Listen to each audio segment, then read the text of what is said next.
total thrill to be in the top 4. I can't believe I've come this far. 20 people have left, and every day that I'm here, it's starting to feel more and more real. The competition is getting super tough. I think we're all on a level playing field at the moment. We each have our own set of skills and different strengths, but certainly any of us can win.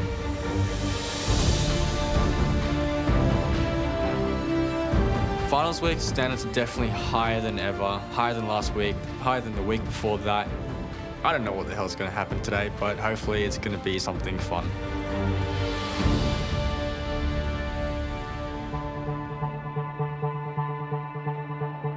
Good morning. Morning. It's kind of special watching just 4 of you walk through the door and stand in front of us. It's wonderful, and all smiles. And so you should be, because the standard's been so high. The food has been so good. And we're halfway through the finals week, and you've survived an elimination. Means you're still here and one step closer to winning MasterChef 2015. The closer and closer we get to the end, the more and more tangible it gets. It feels like something that is actually achievable. I definitely think I'm capable of winning this. Well, I've got some good news. No one is going home today. But that doesn't mean there's not a lot on the line, because every day counts, every cook counts. Win today, and you get a massive advantage that could set you up for a place in the finale. An advantage at this point in the competition is just amazing. It's what you want. We're all kind of neck and neck, so it's a game changer. Last man standing. Question is, are you going to be the last cook standing? Oh, just like everyone else here, we're nervous. We don't know what we're going to come in, for today. No. Bit daunted by it. Well, just a little reminder, there's $250,000 up for grabs. Yeah. Just thought I'd throw it out there. It's a nice little motivator. One of the 4 of us is going to win MasterChef 2015. It's real. It's reality for me now. The penny's dropped. This is getting really serious. A word of advice. Don't let the moment overwhelm you. Focus, understand what it is. Understand that you have collected skills along the way. You have created your own idea of what food is to you and how much it means to you and how you cook, your style. You know your weaknesses by now. You know your strengths. So put all that together and go for it, because that is what will win. Challenges are getting harder and harder. Each one I sort of think, this can't get any harder, and it does. So it's definitely testing. This is finals week, and we want a challenge that really shows us how far you've come. Shows you how far you've come. A challenge that's going to test your creativity. That's going to put your palate under the microscope. And that really demonstrates that you have that MasterChef magic. I'm nervous. I'm really nervous because I know it's going to be this insane, insurmountable task. The one regret we hear most from MasterChef contestants is that they never got to cook that dish. The dish they've always wanted to cook, the dish they dreamt of cooking, the dish that said how good they were. For the 4 of you, you will not have that regret. Because today, you can cook whatever you want. Today, there are no rules. Having more choice is way harder than only having a little bit of choice. No parameters is so much harder. We're going to be tasting all of your dishes, and quite obviously, the tastiest, the most delicious, the most beautiful, the standout will win. And the best dish, the dish of the day, will earn its maker that massive advantage in tomorrow's challenge. But before we get started, you've just got to decide one thing. How long is your cook time going to be? So you've got to decide how long you want to cook between you. Oh, you're a bit nervous. For 45 minutes, an hour. Go on, have a chat. We'll let you have a chat. What do you guys think? He seems like pretty reasonable. I'm not going to take half an hour. That's crazy. Sounds good. Yeah. Because some of us can do sweet and savoury. Sweets take time. We all on the 90 times bandwagon? Yeah, let's do it. I'm happy with that. Let's do it. Yeah. So have you decided? Yes. How long? 90 minutes. 90 minutes. You all agree 90 minutes. Yeah. Plenty of time to do what you want to do. Everybody's happy. Yes. All right, are you ready? You pumped? It's all in your court. Your 90 minutes starts now. Good luck.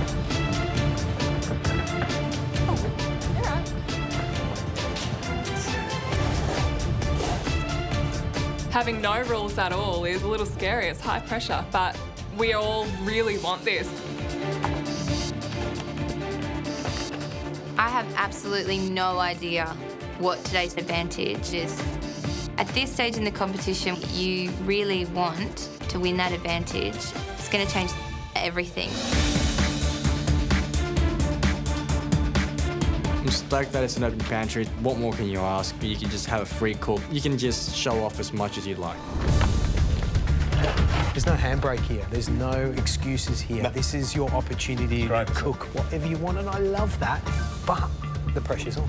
Reynold undoubtedly will do a dessert, will do something spectacular. We know that he's got a few tricks up his sleeve, so that'll be interesting to hear. And Jessica? Jess. Jessica's known for putting bags of flavour into her savoury dishes, so surely she's going to do a savoury dish today.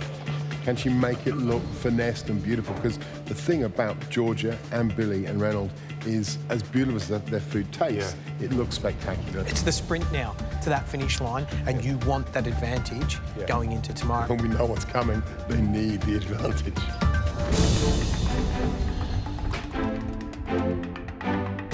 Today I'm doing a dish inspired by growing up on the dairy farm. Waking up early and helping Mum and Dad milk the cows was such a special thing, and it's something that really sticks with me.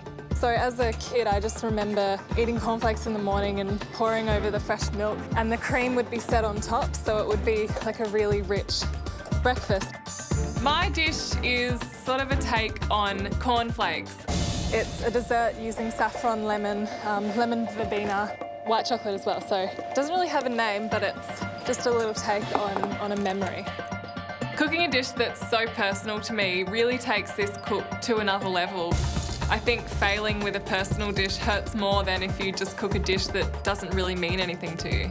There's a lot of pressure to get this right, so yeah, I've got to move. I'm known for putting up strong savoury dishes, and I'm pretty sure the judges are going to be expecting that from me today. I might be crazy, but all I'm thinking about is making a dessert. Cheese-driven, of course, knowing me. I am doing a blue cheese cream with a cherry ice cream. It's a sort of a dessert version of a cheese plate. My food dream is to open a little cheese and wine bar. I want to sell cheese to take away or sit down and eat, create your own cheese boards, have really amazing, interesting wine list, and maybe just a couple of cocktails as well. I've been coming up with lots of different cheese dishes since I've been here, and this one I totally would never have time to do in a normal challenge, so figured I'm here to take risks this week, I may as well try. That's what my gut's telling me to do, so I'm gonna go with my instincts today. Got to be savoury here, hasn't I'm it? actually not. Got I to be know, kind I'm of nuts. something funky and I'm nuts, it is dirty funky. and interesting. It is funky, but it's not savoury. Right.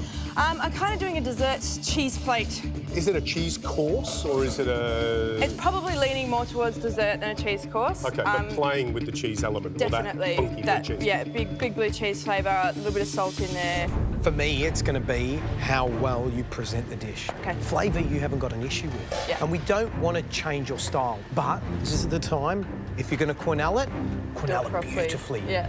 Because you've got some stiff competition. And Yeah. you don't want to be making silly mistakes with things that should be second nature. It's slowly dawning on me that maybe a dessert was a silly idea, but I believe in the dish and they like the flavours, so I just have to really make sure that everything on the plate is perfect and that I make it look beautiful, and then I think I'll be okay. My grandma was a huge part of my life, and she taught me how to cook. I have beautiful memories of cooking with my grandma, who I called Mama, and it's all in her kitchen with her making lemon meringue pie. I think of the meringue and the lemon filling and the pastry and her giving me the spoon to lick. So those memories are going to inspire the dish I'm going to cook today.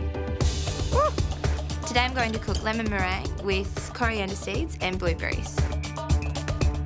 I've kind of made it more modern and more unique to me by adding the blueberries and the coriander seeds. In the competition, it's time to take risks. It's not a time to sit back and do things that are safe. You really need to push yourself. Georgia. Hello. How are you? I'm well, how are you? Are you doing a dessert? I am doing a dessert. Wow. Is that okay? So, yeah, it's fine. You can do whatever you like. That's your day today. It's your day to shine, really. Yeah, I've been just wondering why you do dessert knowing that Reynold is always going to do a dessert given the choice. I'm not thinking about what Reynold's doing. I'm just doing what I want to do. You have to beat him today. Yeah. I don't cook like Reynold does. I could still win. She's got all the answers. If you're not confident now, when are you ever going to be? Think about the advantage. Yeah, I'm thinking about it. Today we've been playing around with a new idea that I've had recently. We're going to be making an apple and caramel dish. I'm going to cook this dish because I can see this dessert being in my dessert bar later on. I don't really want to copy anyone else's dish. I just want to make something that is different, something that is unique, and something that I can claim to be my own. This dish has 3 caramel elements and 3 apple elements. And I want to be extravagant about it. I want to make it look absolutely beautiful, but also taste really good. With almost 30 minutes gone, I think I'm doing okay. I've got my ice cream churning, my white chocolate melting for the caramel cream, and I'm just starting my caramel sauce. There's a lot going on in here, I can tell. Dessert, yeah? Yeah. You know, I think everybody else is doing dessert. Oh, really? Yeah, look at it. Look. Sugar, flour, lemons. It's interesting because if I knew you're going to do dessert, I just wouldn't go near it. No, I'd do it and beat him. You have given us desserts that no other contestants ever on MasterChef has given us. Yeah, absolutely. I mean, you've blown us away. So the pressure for you is high. Yeah, right keeping now. up the standards. Yeah. I really want to keep impressing the judges with my desserts, so I'm pushing myself today. I check on the white chocolate in the oven.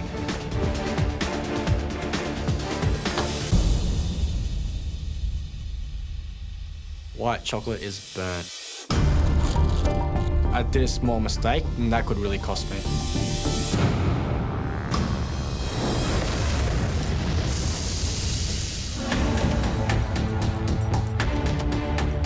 There's a lot at stake today.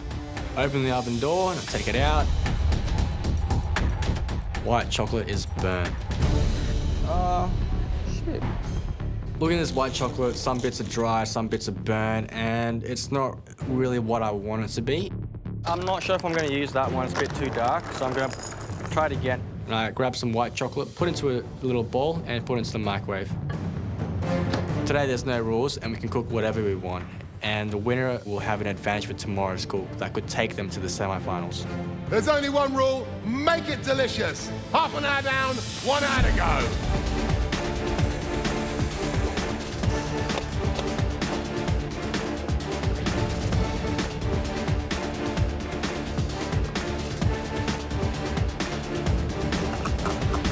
Today I'm doing a dish inspired by cornflakes. I'm doing a white chocolate and lemon verbena mousse with saffron flakes.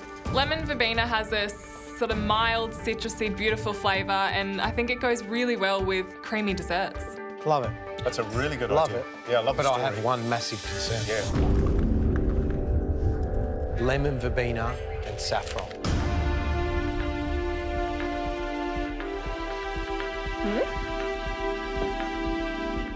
Nothing? I'm excited. Yep. I'm worried about the lemon verbena and the saffron and how that connects. Okay. All right, thank you. I haven't impressed George, so I'm feeling pretty nervous. 30 minutes has already passed and I've only got an hour left, so I don't know if I should keep going or sort of change it. This dish is inspired by my grandma. I love the memories of her making lemon meringue pie and giving me the spoon to lick. So today I'm doing a take on that memory. I'm going to make a deconstructed lemon meringue pie and serve it on individual wooden spoons. I've never plated a dish up before on wooden spoons and I don't want it to look tacky, so I'm putting a lot of effort into the little details. I think I've definitely taken on a lot of elements today, but it's finals week. I've really got to push myself. Look at you, Georgia. Whisking, tasting. You're flying, aren't you? Doing my best. How you going? Good. Tastes good, isn't it? I like it. Beautiful. What's So that? the elements? Jelly? That's my blueberry jelly. Yeah. Is it grainy? Did you cook out? Is it agar-agar? Yeah. And you remember when we did this on Masterclass? Yes. We made sure that it's super flat, so you Yeah. don't get any lines underneath. Yep. You know, all the detail. I'm This is getting finals, flustered. yeah? Yep. Finals week. Don't get flustered. Yep. Do it properly. You know what I mean? Because you're doing such a great job. Thank you. The best thing that can happen is that I get that advantage for the next challenge. So I'm going to take any hints that they're going to give me today. So I tip the blueberry jelly straight back into the saucepan and start again. Today I am cooking roasted figs with a blue cheese cream, Oloroso sherry ice cream and a walnut crumb. I'm using an Oloroso sherry in my ice cream. It's got a really lovely kind of round, nutty, dried fruit flavour, which is going to go beautifully with the cheese and with the figs. I'm not that experienced with all things ice cream, and it's probably the one element that I'm most nervous about on this dish. I think the sherry flavour is really important to the dish, so if it doesn't work out, there's definitely going to be something missing on the plate. I need to get it freezing in the blast chiller as soon as I can, so it has plenty of time to firm up. I'm feeling a lot of pressure today. I've definitely taken a massive risk doing a dessert, which I'm proud of myself for taking, but it's quite stressful.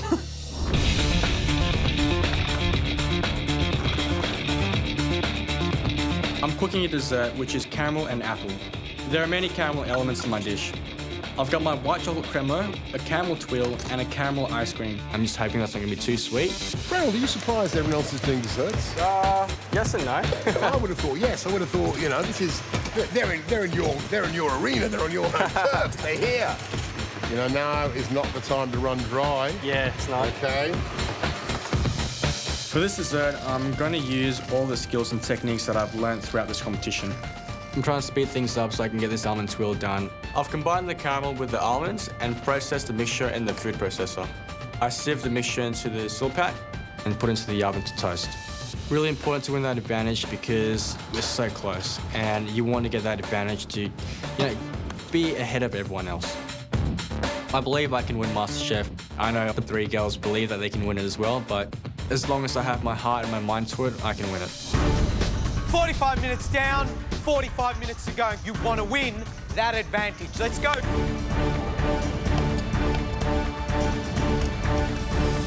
I certainly love the dishes, I'll be honest, and I'm surprised that all of them are doing dessert, especially in competition with Reynold. But who do you think's doing well at this point? Reynold, I think, all the dishes sound great, but we know that there are going to be 2 spectacular dishes in there. Yeah. There are at least 2 dishes that are going to be vying. We're going to be going, that's so good. How can we compare this, which is so perfect, versus that so perfect? If I was one of those girls, I wouldn't be doing a dessert in the face of Reynolds' dish. There's just no way. I'd do something completely different. I really want that advantage today. So having George tell me that he doesn't think the flavours of lemon verbena and saffron will work together at all sort of pushes that opportunity further away, and I really want it. So I'm sort of stuck whether I go with my gut and do the flavour combination or listen to George and change it. But I'm gonna stick to my guns and go for it because I've done the flavours together before. I know that I'm only gonna use them lightly, so it's not gonna be strong, and I'm just really hoping it works. So I understand George is nervous about lemon verbena and saffron. Are you nervous about lemon verbena and saffron? I don't know. I'm going to go with it. No, that's what you're here for. You're top 4. George has never been top 4. And that's the main thing. You got to go with it. You know what? Massive advantage on the line. Yeah, if you win it, that's great. Yeah. And you're going to win it by surprising people. You're not going to win it by confirming things we know already. That's right. Thanks, Matt. I really want them to like this dish because it's so personal to me. So I'm hoping that I'm making the right decision here in pushing forward with the dish, because at this stage of the competition, having any sort of advantage is just huge. Because my ice cream is kind of starting to come together, it is solid, it's just a bit soft. I take it out of the ice cream machine and put it in the blast chiller to try and firm it up so it can quenelle nicely to go on the plate at the end. Everything seems to be coming together pretty well on this dessert. I'm going to start on my burnt butter crumb, which is one of my favourite flavours in the entire world. So I've got some butter melting in the pan and I am putting the oats, some chopped walnuts and milk powder in there. This is the kind of crunchy, salty, savoury element that's going to complement the blue cheese cream. I'd probably like to be a little bit further ahead, but these are the two elements that are going to be the most temperamental, so I'm really glad I've spent some time on them. Hi. Ooh. All going okay? Yes, so far.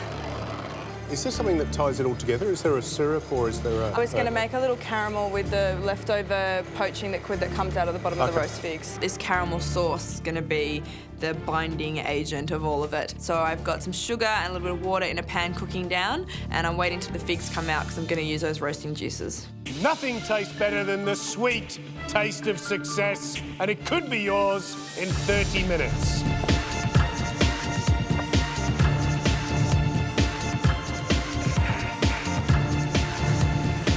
Both of my mousses are in the fridge, so I move on to my saffron tuile. My tuiles are probably the most important part of this dish. I want it to get that colour of cornflakes because that's the whole idea of the dish. To make my tuile, I soak some saffron in a little bit of water until the colour leaches out, whip some egg whites, add some butter, flour and sugar, and add the saffron mix. My tuile mix is looking good, but it's a little bit dull. The colour of it isn't quite yellow enough to get that cornflake colour. So I put a drop of the yellow food colouring in. And it is just insane. It is so yellow. It's like neon yellow. These cornflakes are going to look radioactive if I keep them this yellow colour. They look ridiculous. I'm pretty worried at this point.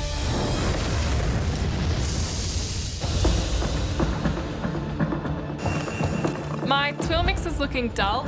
I put a drop of the yellow food colouring in and it is just insane. It is so yellow. These cornflakes are going to look radioactive if I keep them this yellow colour. So I decide to smear it out really thinly and cook it longer in the oven, and hopefully then it will look like a cornflake. Push now, 15 minutes. My most complex element is my tuile. This tuile is nothing like any other tuile. It's not like a disc. It's not like shards. It's a stretched out tuile into a nest. Practice a little patience on this just for a second. I'm interested to see what happens, but you see how you're getting a bit of viscosity now? It's not easy. No, it's not easy. Seeing the judges watching me and just trying to stretch it really carefully, just adding a little bit of pressure. It's clever, isn't it? Oh, I'm sweating out heaps. Is that kind of what you want? Yeah, just kind of like nest it up a little bit. It's all very clever. I love that. And I actually love the taste too. But it's the thing with apples, I'm funny with apples. You know, I know burning things quite cool. Yeah. But what does it do for it? The judges are quite concerned about the flavour of that apple. So I'm going to make sure the apple is going to be steeped in that poaching liquid so as to get more appley flavour. And I'm really worried about the balance of sweetness with caramel. Hopefully that's going to add some refreshing notes to it. It's all very calm and collected in here. I hope it pays off. 10 minutes to go.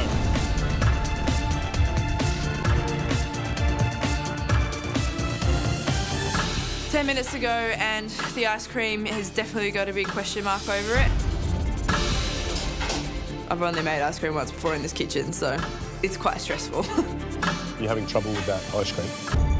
It's gone slightly icier than when I made it. Why is that? I don't know, I did the same thing as the last time I made it. It's almost just like it's not creamy enough, is it? I don't know what's going on. I don't know enough about ice cream to know what's going on. You just use milk, maybe it needed half cream, half milk, maybe? It's got milk and cream and milk Has it? powder. I do not have time to redo this, so I'm just gonna hope that it firms up, and I've got all my fingers crossed that it's gonna work out today. I've left my tuiles in the oven for a little bit longer, and I'm really, really hoping that the colour changes and that it actually resembles cornflakes. I take them out and the colour has changed and the taste is still the same, I'm so happy that they've turned this golden brown. I'm just carefully snapping them into little flakes, like cornflakes, so that I can arrange them over top of the mousse. And they actually look like cornflakes, so I'm so happy. I want the dessert to be exciting and surprising when it's cut through the middle. I want a bit of wow factor, I suppose. So there's a strawberry centre and a strawberry sherbet as well.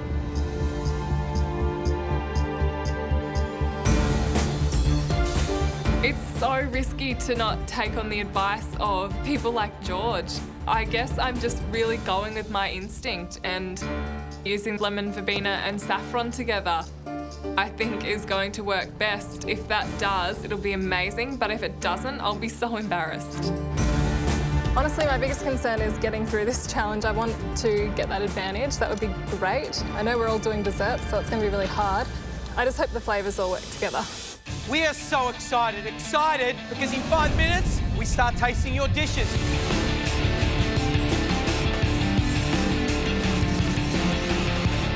I've made my jelly, my lemon curd's delicious, the Swiss meringue's really good, the tuile's worked out.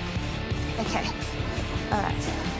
To plate my dish up, I'm actually quite nervous because I'm serving it on a wooden spoon, and I hope the judges don't see it as something that's, I don't know, a little bit tacky. So I want to make sure that it looks really intricate and beautiful. I just hope that eating off the wooden spoon isn't going to affect the flavour of the dish. I guess the danger with this dish is that it is a dessert and there's a lot of sweet elements, so it needs to be balanced. It's just one mouthful off the wooden spoon, so I need to make sure that it's not too sweet and that the curd balances out the sweetness of maybe the meringue, and that the tuile kind of brings some saltiness, and so it all goes together in that one mouthful. I now need to flame the meringue. I need to be super careful not to burn any of the other elements. The wooden spoon's a bit dangerous.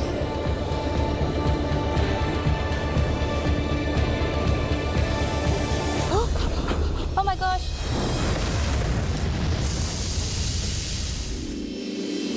I'm torching the meringue, and if you combine a blowtorch with baking paper, you get fire. Oh my gosh! Oh. Sorry. Didn't see it. Okay. Just turn it off. At least you didn't burn dessert. That's cool. I didn't. I'm relieved that none of my dessert got burnt because I might not have had a dish to plate up. 3 minutes to go.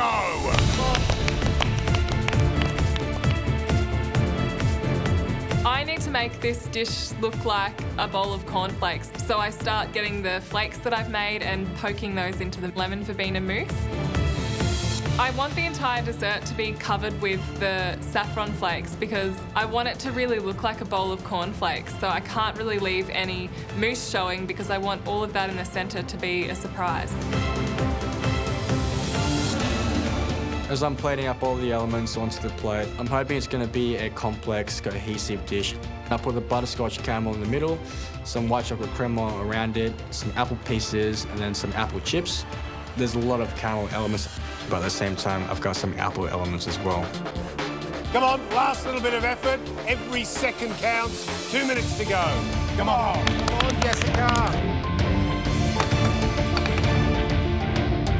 It is a huge risk for me to make a dessert against, somebody like Reynold. I know that presentation is going to be really important. My dish has to look perfect today. So I'm plating up 2 dishes just so I can choose which one I want to present to the judges.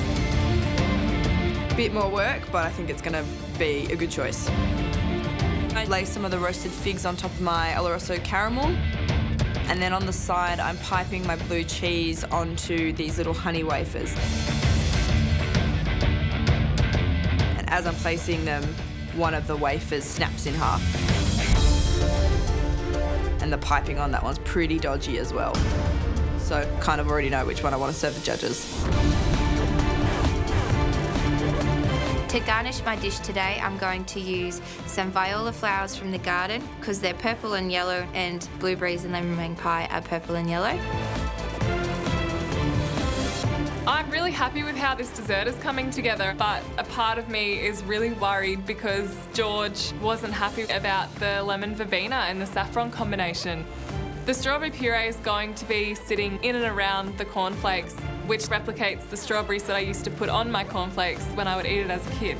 The time is ticking away. 1 minute. I dusted the almond twirl and put that on top of the plate. The plate's looking absolutely amazing. It's one of my most beautiful dishes that I've ever put up in this kitchen. I grabbed my ice cream out of the freezer. I'm trying to quenelle it, but there's parts that are really firm and parts that are soft. I'm really struggling with this. I'm running out of time. I'm feeling crazy stressed. George pointed out that if I was going to do a quenelle, I had to do a beautiful one, and this is just not working for me. 30 seconds, come on, 30 seconds.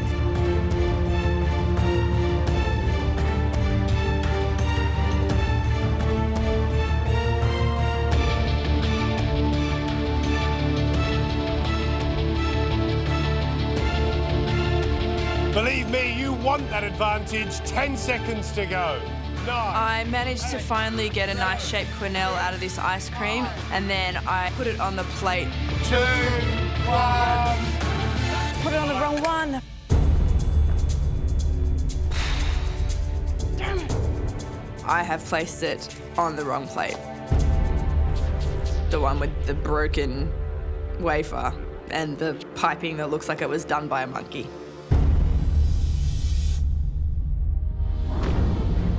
This dish is all about licking the wooden spoon while my grandma was making lemon meringue pie. It's quite sentimental to me, so I really hope they love it, because I do. I would really love to win this challenge, especially cooking a dish that's really personal. Eating a bowl of cornflakes as a kid, that would just mean the world to me. I hope I've done enough. Some days I do good in the dessert, but at the same time, it's not good enough. And at this stage of the competition, the standards are ridiculously high. I'm feeling really annoyed at myself. I'm really happy with all of the elements on the dish. I mean, the ice cream's not quite right, but everything else is delicious, and I just stuffed it by a stupid mistake.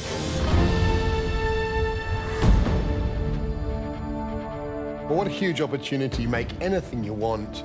Time limit set by the contestants. And we've got 4 desserts, which is going to be interesting. I think it surprised all of us that all of those final 4 would pick a dessert. Yeah. It's kind of Reynolds' territory. It's sort of Reynolds' challenge to lose, isn't it? It's going to be fascinating. Absolutely. I don't think it's happened before, actually, and I certainly think if they were being a little more strategic, I don't know whether they would pick a dessert. Again, we'll see. Well, it is what it is. We're going to be tasting 4 desserts. Can't wait. Let's get the first dish in. I'm proud of the dessert I've put up. I really love it, but I'm questioning myself. Lemon verbena and saffron are both pretty strong flavours. I don't know if they're going to love it. I really hope George does, especially. I really don't know.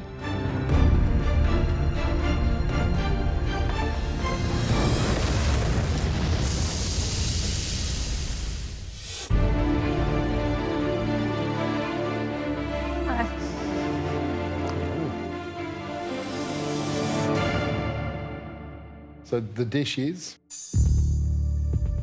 White chocolate lemon verbena mousse with a lemon curd and strawberry centre, and saffron flakes with a macadamia praline as the sugar. So it's inspired from the memory of pouring the milk, like raw milk at home, over a bowl of cornflakes, and just the cream would come out, and then sprinkling sugar on top. It certainly looks like cornflakes. I tell you what, that little bowl of crushed up wafers looks absolutely fantastic. I really got the colour spot on. Time to taste. Okay. Thank you. Thanks.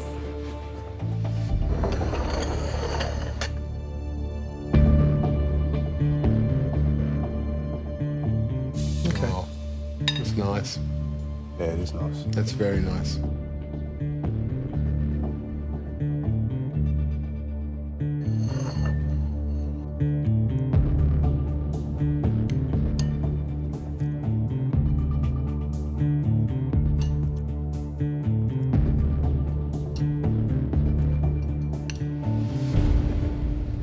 Very clever. Very clever. Very delicious. If I shut my eyes now and I run my tongue through my teeth, I get that sense of having eaten cornflakes. I get that flavour, and that's brilliant. And what's nice is because the saffron's baked, really, in a chill, it's not too potent. You know, I think we all questioned the idea of whether saffron and lemon verbena would go together, and Billy has proved yet again that she's got a really sure way with flavours because they marry perfectly in that dish. I love the fact she's taken a risk. She's done a dessert. She's done a dessert that's pretty out there and nailed it. Yeah, brilliant.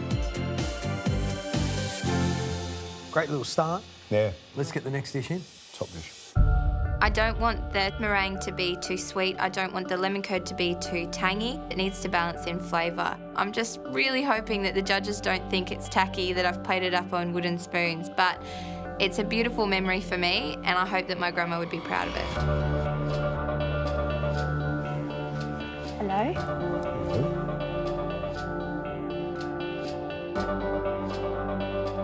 Georgia, why the wooden spoons? The wooden spoon represents my childhood memory of licking the spoon while cooking a lemon meringue pie with my grandma.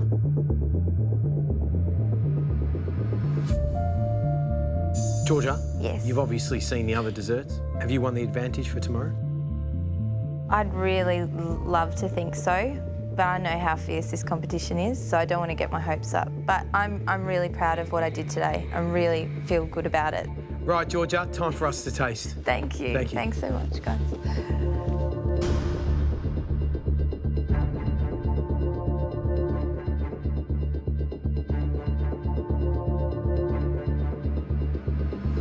Just before we down the hatch, what do you reckon?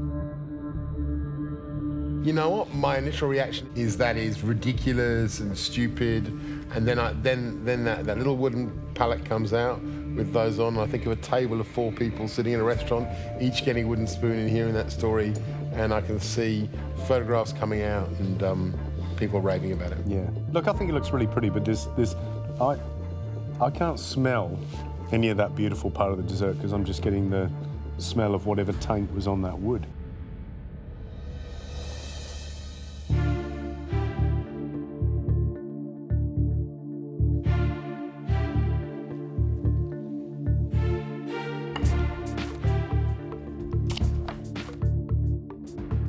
Conceptually, I love the idea. It's just the meringue, very sweet. But the whole thing is really sweet. There's not enough acidity in the curd to balance the sweetness, and you just end up getting this kind of giant hit of super sweet meringue, and it's just an overload. You know what I love about lemon meringue pie? The really yummy bit for it is all the sandy, crumbly pastry, and as much as she's put that little wafer in there, it just doesn't do it for me. It reminds me of curd and meringue, and curd and meringue is not enough to make me think of lemon meringue pie. Great concept, great idea, but I would have been far happier with 3 perfect lemon tarts with a thin little plume of meringue and then lots of blueberries on the top. You know what? If you did little miniature versions of those in a cocktail party, people would love them, wouldn't they? You'd see those little lemon meringue pies come around, you'd just go, yeah, want one. So that's a definite positive. Right, boys, let's get the next dish in. I'm really angry at myself. In a rush at the end, I've put my ice cream on the wrong plate. Infuriating.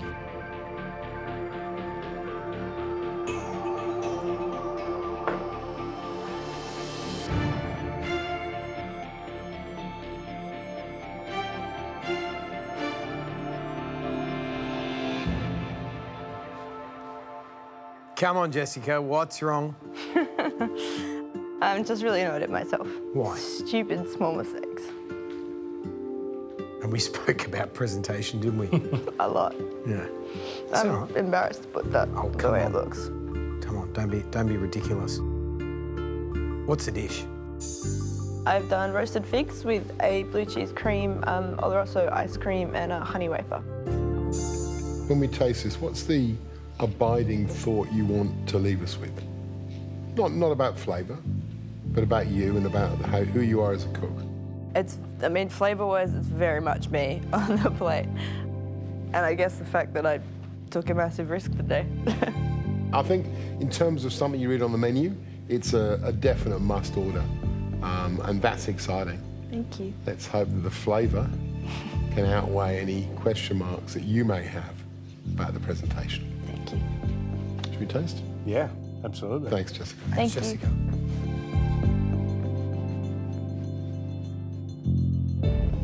Tweezers are out.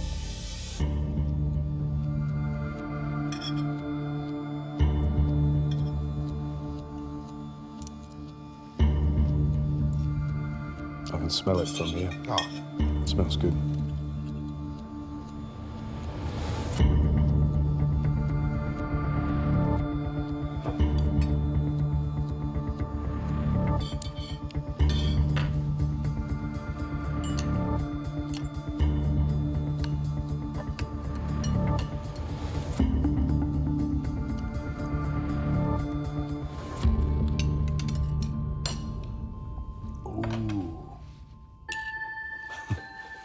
That.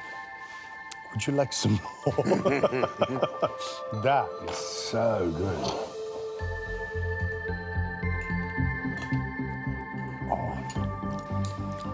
Yum. wow. How delicious is that? Oh, wow. Just everything you want. Intensity in that sherry caramel, freshness in the ice cream, freshness in the figs, just enough heat to soften them so they haven't broken down, but they're super succulent, super juicy. I had a good whack of blue cheese mousse on my fig, and so that was perfect balance. But the thing I really love and brings all those sherry flavours together is that burnt butter crumb, which is heavily salty, and it just gives you that sense of eating the biscuit to go with your blue cheese. I love it. I can see a clear transition from where the idea comes from to where this dessert is, and is all the work, the complexity, all the technique that Jessica's shown worth it with this dish? I think so. Oh, yeah. Yeah, absolutely. I love it to bits. I think it's the dark caramel, the many kind of flavours of that sherry that are reproduced through that dish that make it really special. If I had a jar of that in the fridge, It wouldn't you last would very find long. me. You would find me at every hour throughout the evening, like going "Eek," like that and dipping into it. It is absolutely wonderful. I really love it. And I'm not even thinking about the presentation. Oh, I was don't saying, care we've about it at forgotten all. about the presentation, No. and you can when you're eating something as yummy as that, and that is gorgeous. I mean, it puts you in a place where you feel warm and Yeah. fuzzy, and you're made to feel really good, and really, that's what food's meant to do. Yeah, yeah. Nothing you more, go nothing back to the less. bar. You go back to the restaurant just to have this dessert. On that, let's get the last dish in. I'm feeling pretty happy with my dish. I'm hoping that they're gonna like it, because by the looks of it, it looks good, but I'm feeling the pressure. Everyone has made a dessert, and there are high expectations for me to do well. Well, hey, look at that. Are you happy? Yeah, really happy with it. Yeah, I would be too. It looks spectacular. I love that little kind of wafery twirl on the top. What's the dessert?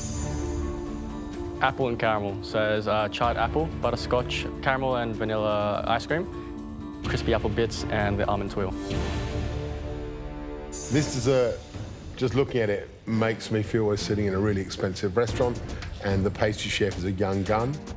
And that's what you are, Reynold. You are a young gun. Now, we have seen stunning desserts already. Yeah. So you're kind of in the box seat. You're kind of the favourite. But I tell you right now that if there's even a minor slip in that dessert, you won't win. But gee, that looks good at this stage. I don't think we should ask too many more Yeah. questions. No, I reckon go we away, should go away, get let us eat. stuck Come on. in and- Thanks, guys. Enjoy. See you later. Just before we dive in, I reckon that is one of the best looking desserts we've ever had on the show. And I'm not just talking about from contestants. I agree with you, Gary. I'm talking about from professionals as well. I agree with you.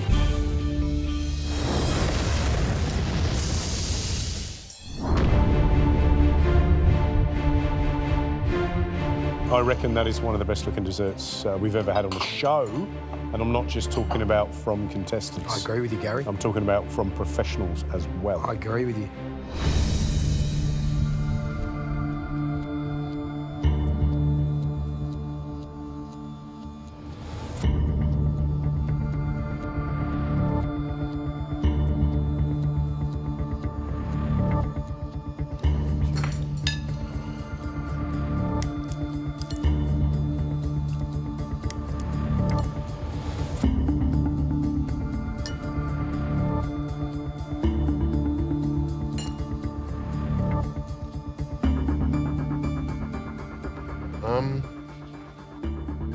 find the overloaded caramel quite heavy. I find myself. I know. What are you talking about? I find myself. I want some more apple. I want some more apple. I want some more freshness. And I just feel that this is the toffee apple, where the apple is tiny and the toffee is loads. For me, there's not enough freshness. There's not enough acidity to balance all that sugar. I love this candy, this kind of toffee candy floss. That's brilliant. I love the crispy apple skin, but I find it pretty wearing to eat in terms of this endless onslaught of toffee. Look, I get where you're going, and I sort of, for me, the letdown is the apple component, because it could have been fresher, and there's a way to introduce freshness into the apple, even by just shredding fresh apple and putting it on the plate. But let's come to terms with our lives right at this moment, right? That ice cream and that caramel sauce, it's yum. That is technically beautiful. Isn't that a brilliant thing when they put dishes up that you almost think, wow, I'd have trouble coming up with that idea myself in that period of time? Because I've never made a twirl like that before, and now I want to make one. There's a huge advantage on the line, and whoever wins it, they've done so by putting up an amazing dessert, and they're more than deserving of that advantage. Yeah. This is finals week, and we've allowed our 4 to run rogue, you know, have 90 minutes, an open pantry, cook what you want, and what they've given us, definitely 3 of them. But you know what, at the end of the day, I know who's the winner in my eyes. I do too. Me too. But whether these are 3 different dishes, we shall have to find out.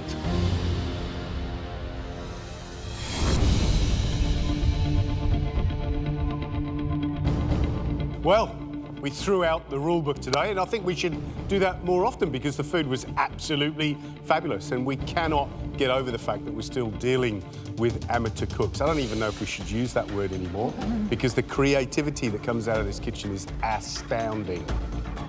You all did a fabulous job today, but only one of you can win that advantage. Georgia, we love the idea of licking that dessert off that wooden spoon, the creativity, but you know what? It was just too sweet. So unfortunately, you won't be winning that advantage today. That's okay. I thought it was good. It is a bit of a shock, and I am disappointed, but I'm going to take their feedback, and it's something that I thrive on. Reynold, Billy, Jessica, your dishes would have graced any fine dining restaurant table in this country. They were great. Reynold, you're the king of desserts in this kitchen, the one to beat. You delivered a dish that looked like the best dessert we have ever seen in this kitchen. Jessica, we love the combination of that blue cheese mousse, those succulent, juicy figs, and the freshness of that ice cream. You developed those wonderful 3-core flavors of sherry, fig, and blue cheese into a beautiful, complex dessert. Billy, you took such a risk, but you pulled it off. Your dessert looked and tasted just like cornflakes, but it was so much more. You told George he was wrong about the pairing of lemon verbena and saffron. You backed yourself, and you were right. I'm not thinking about winning at this moment. I'm just really enjoying knowing that my instinct was right and that the judges love the dish that's so personal to me. The 3 of you made the decision almost impossible for us today. And really, that's just as it should be in finals week. Reynold, Billy, your desserts looked absolutely beautiful. Jessica, you were worried about how your dish looked. But looking beautiful is one thing. Looking delicious, looking like you want to dive right in, and then when you do, being rewarded with this kind of riot of flavors, this balance of salty crumb and salty blue cheese, that caramel sauce, the figs. Wow, wow, wow. Jessica, that's why You win today. Well done. Well done.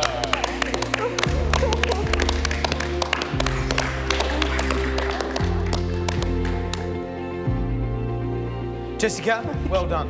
Thank you. You not only beat Reynold at his own game, but everyone else as well. You okay? Yeah, just give her a moment to you just turn around to Reynold and just go.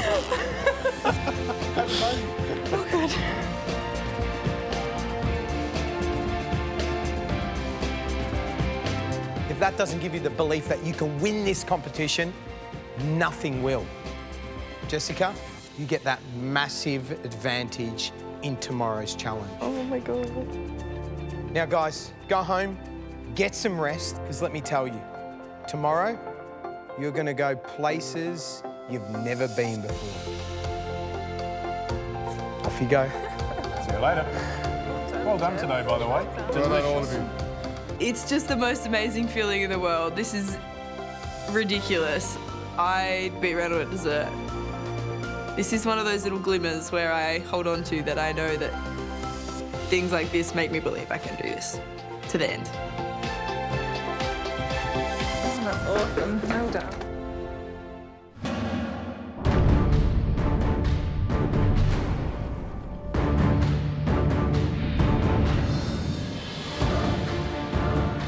As we're walking up around the corner, I look to my left and there's the Press Club.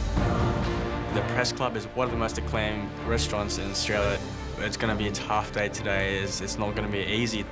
And as further we get down there, I can see the Press Club project. I'm really excited for today. I'm always nervous going into these things. That feeling never goes away. Welcome, guys. Good morning. Hello. Welcome, welcome. But I'm so happy that I have an advantage and I'm going to try and use it to the best of my ability. Welcome to the Press Club, or more specifically, Press Club Projects. This is my little test kitchen. This is where I dream to be brave. In this very kitchen, this is where we test every single idea, concept, dish before it goes into the Press Club. So we'll test, we'll taste, we'll eat, and when we're happy, it ends up on the menu next door. And in case you haven't guessed, today, I'm handing the Press Club keys over. My heart literally stops and I kind of feel like I want to faint and throw up all at the same time. This is terrifying. Today, you're cooking in my baby, the Press Club. You're cooking my food in my kitchen for 35 of the best chefs and the best restaurateurs in this country. There's no doubt about it, they're going to be a tough audience and the pressure's on, but I'm going to be in there with you, pushing you every step of the way. I think today's challenge is definitely going to be the toughest so far. We're taking over the Press Club, and if that's not scary enough, cooking for those 35 top chefs, top restaurateurs, that just makes the whole challenge way more harder. You have no idea the quality of chefs and restaurateurs that have been sitting down and eating your food. His reputation is absolutely on the line. If you produce the best dish, if you're the best performer in the kitchen today, then you go straight through to the semi-finals. That means you're only one step away from the big prize, and that's MasterChef 2015. That is absolutely massive. It's starting to sink in that it's that close now, so I really want to win today. However, if you get it wrong today, for 3 of you, you'll go straight into tomorrow's elimination, and 1 of you will leave the competition. So today you'll be cooking a 4-course menu. All of those dishes are on the current Press Club menu. Each one of you will be responsible for 1 course each. Right, course 1 is a monochrome, a green Greek salad. So it's all things green, but done in a style of a Greek salad. With that, you'll be making one of the breads. This is a tsureki bread, a traditional Greek Easter bread. Course 2, the whiting that wants to be lamb tzatziki. So whiting cooked in lamb fat, a little compressed and charred cucumber, yogurt, fermented black garlic, and whoever gets this course will also be cooking the second bread. This is a treacle bread, and this recipe's been given to me by Sat Baines. Wow. I want to stay as far away from that fish as I can because I had to do so much fish in that Marco service challenge, and it really eats up your prep time. Final savoury course, Devil's Footsteps. Now, the idea is that wherever the devil walked, onions and leeks grew. Matt gave me that story. Now to the dish. On here, we've got a whole roasted onion. We've got onion soubise, onion puree, a potato fondant cooked in the juice of shallots. We've got a leek, but that leek's been stuffed with chicken. And then a straight onion ring. Now, we need a little bit of meat to go with our vegetables, yeah? Can't go to a Greek restaurant without having a barbecue and without having lamb. A lamb galamaki, lamb belly, lamb sweetbreads, and cheftalia, which is a traditional Cypriot patty, barbecued, and then obviously served on the plate at the table. I'm looking at that lamb dish and there are so many elements on there. I know that the actual time management today is going to be super important. And then finally, dessert. Creme brulee à la grecque. So this is our version of a creme brulee. Underneath that, we've got a little fennel seed sponge. We've got mascarpone cream, caramella mousse. We've got star anise cream. Wow. And also a little kumandaria snow. Kumandaria is a traditional Cypriot brandy, okay? And we cook that in liquid nitrogen. Wow. And there you go. Right, so there you have it. They're the 4 dishes that you're going to have to produce today for 35 VIPs. Now, Jessica, you won an advantage yesterday, all right? So your advantage is a beauty. You get to pick which course you want to prepare, cook and plate up. I'm really torn looking at the dishes. They all look really difficult. I'm tossing up between the fish and the lamb dishes. What's it going to be? I think I'm going to go with the lamb.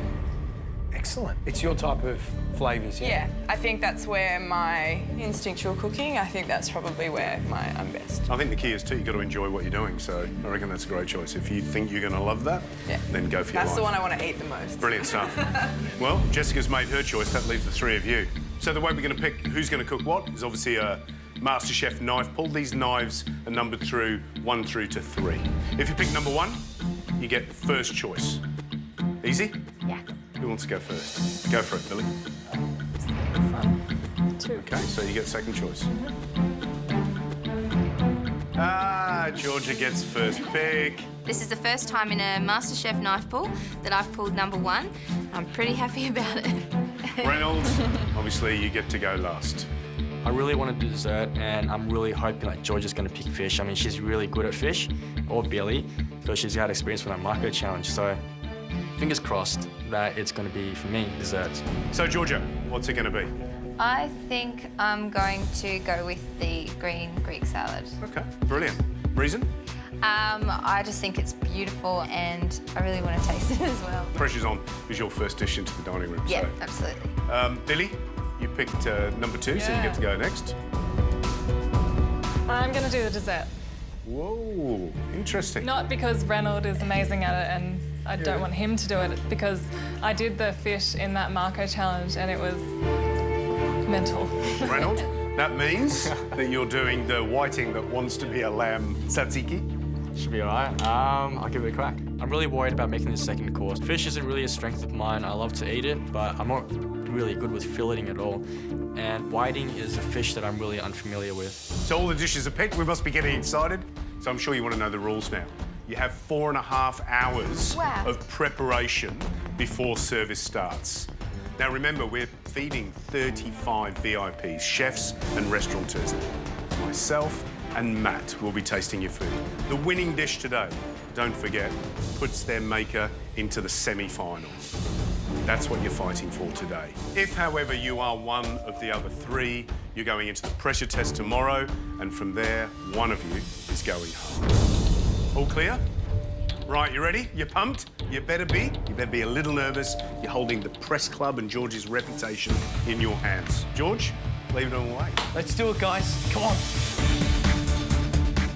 I'd absolutely love to be the person who's safe today, but to be honest, my biggest focus is just doing the dish that I have to cook proud, doing George proud, and getting through this challenge well. All right, guys, that's it. The clock has started, yeah? So you've got a dish in front of you that you're cooking. Taste it, look at it, read the recipe, and then let's start, yeah? And I mean start. Go like the clappers. Do you understand me? Yes, Yes, George. Excellent.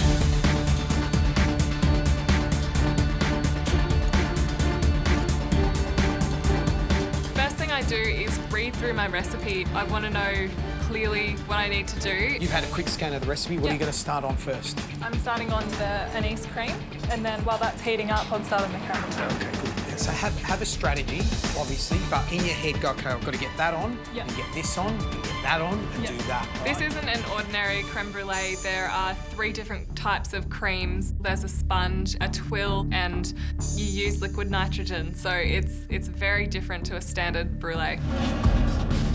The Press Club kitchen is beautiful. It's laid out amazingly. We all have our own section to work in. We've all got our own stove, which is amazing. So normally we're jammed in some little corner, sharing one little bench together. What's your plan of attack?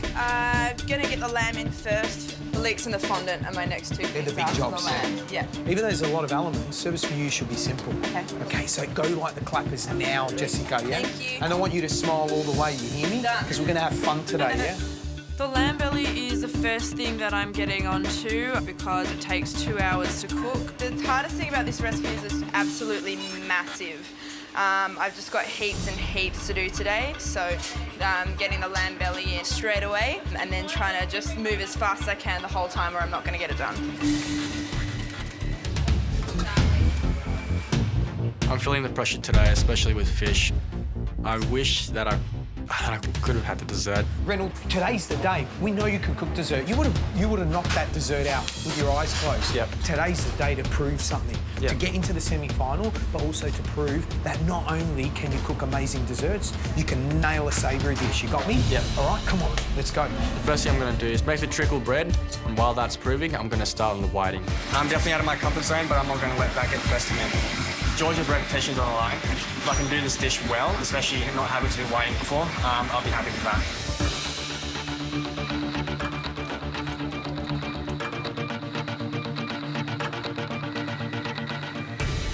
The 2 things I'm doing today are the Easter bread, the tureki, and I'm doing the green Greek salad as well. 4.5 hours to cook a salad sounds like a piece of cake, but this is definitely not a piece of cake. This salad is complex.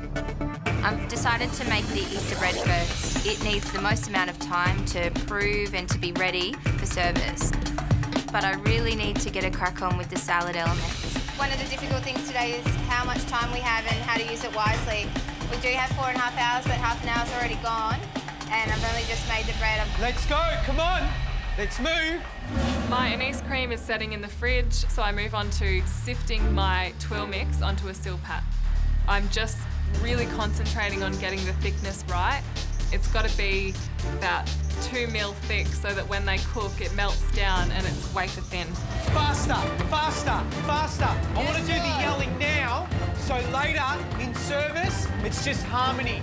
Yes? Yes, Yes, George. Yes, George. Come on, let's go. When I've done 2 trays of twills, and I take them over to the oven, and the trays don't fit in the oven. You need to use the smaller mats. Oh, radio. Okay, Use the smaller mats. I'll start again. It's such a silly mistake. It's such a simple thing to check how big the trays are and if they'll fit in the oven, but I just didn't even think about that. I was concentrating on the actual twills themselves. So this has cost me time and I need to start again. Guys, you've used up an hour. You've got 3.5 hours to go, right? What I want to see, within the next 2 hours, prep nearly done. You hear me? Yes, George. Then move it. Come on, let's go. Energy now, not later. Now, not later. You got me? Yes, George. Come on.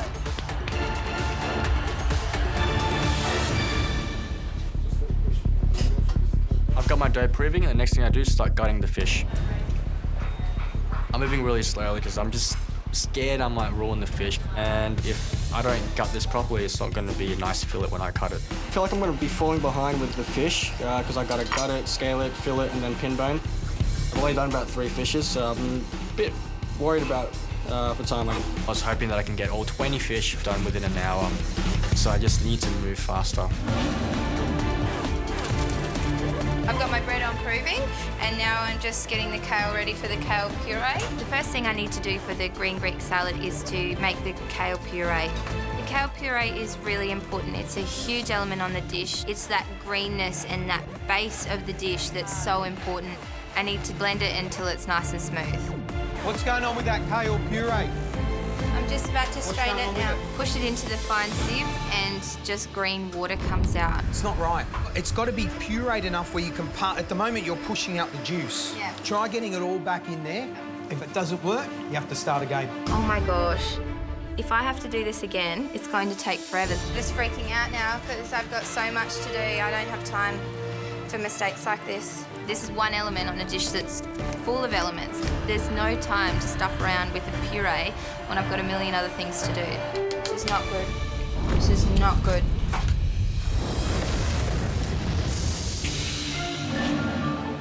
What's going on with that kale puree? Today's challenge is massive. We are taking over the press club for a lunch service. It's not right. Try getting it all back in there. If it doesn't work, you have to start again. My kale puree for the green Greek salad isn't the right consistency, so I pop it back in to let it blend some more. Hopefully this works for me. Do you need help with anything? Huh? You can do it. Just keep going. This dish is the first of the courses. If I let this kale puree set me behind now, I'm going to be in so much trouble when it comes to service. How are you going? Yeah, that's just done. Nearly done? I check on my kale, it looks good. It's going to work. I don't have to redo it. Get it cooled down quickly. Yes, George. Now I can get on to the other steps in the recipe. I've really got to move because I really want to win today. I want to get that pass straight through to the semi-finals.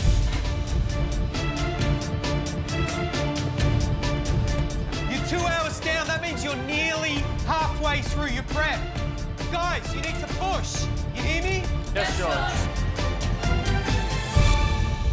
I'm almost halfway through the cook, and I'm just still gutting, still scaling, and I still need to fill it and pin bone. I'm not confident with the fish, and it's just taking so long. Yeah, I think I'm in trouble. This fish is the second course, and I've still got so many other elements to make. I'm falling behind massively. I am up to step 10 out of 53. My dish isn't going out until the third course, so it is a long time, but starting to dawn on me the actual enormity of this recipe and how many things there are to be done. I am only up to getting my legs on. The lamb took quite a while. Next step I'm gonna do is start the chicken mousse for these little leek cannellonis. They're gonna take some time to assemble, so I need to get started as soon as possible. I'm loving this. There's a lot to do, but it's truly amazing to be in George's kitchen. Like, he let us in his kitchen. It's just amazing. I take my ganache out of the fridge and put it into the stand mixer and whip it to stiff peaks. As I'm whipping this ganache, I'm watching it and it's sort of splitting. It's looking a little bit oily. Use your nyo-nyo, yeah? That's our brains, come on. Use them, be smart, think, yes? Yes, George. My ganache is split and I have no choice but to make a new one. It needs about an hour in the fridge to chill before I can whip it again. I'm feeling pressed for time now. Oh, it's totally going to set me back in terms of time. I still have to make my sponge cake. Yeah, I've got to get moving. Guys, 90 minutes to go, yeah? 90 minutes before service starts, yes? Yes, George. Yes, George. Come on, let's go, move. Yes, George. Yes, George. I've gutted and scaled 20 fish, finally, which took so long. I still need to fill it and pin bone, but I've got to start on my black garlic puree now, or it won't be done in time for service.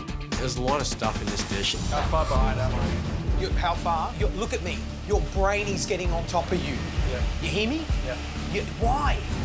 I just feel like I'm falling behind. I wasted a lot of time on that fish. Stop worrying about falling behind. Move. Faster. Reynold. Faster. Come on. Yeah. Come on. Come on. Look around you, man. This is it. MasterChef's going to be over soon. Stop and smell and go, how beautiful is this? I'm in a kitchen and I'm about to serve 35 of the best chefs and the best managers in this country. You're going to do that. Yep. Not me, it's you. I've handed it over. All right? Yes? Yes, George. Come on then. I've got to move faster now, and because I've fallen behind. 90 minutes to service, and I'm only just doing the garlic puree. I still got to do the cucumber. I still got to fillet and pin bone the fish, so this is taking a lot of time. Come on, let's go. Move faster. Go. I am attempting to start multitasking properly. I'm going to do my fondant potatoes, cook them down, and also pipe my little leeks. To make the leek cannelloni, I take little squares of leek skin, then pipe on the chicken mousse and roll them up in cling film, tie them off nice and tight for steaming. Jessica, you're doing well, huh? Thank you, George. But do not stop, yeah? No, George. Do not stop. No one stops. Yes, George. And at the end of this, at the end of service, we'll sit down, we'll have a cold beer and a suva. How does that sound? Do you Yeah? promise? My shout. Right? Making 40 of these leek cannelloni is really, really time consuming. It's quite fiddly. I piped out 30 and there is not enough to finish in there. I don't know that I'm going to have enough mousse. How many have you got? This will be 30 and then I've got what's left in there. Just going to have to make some more.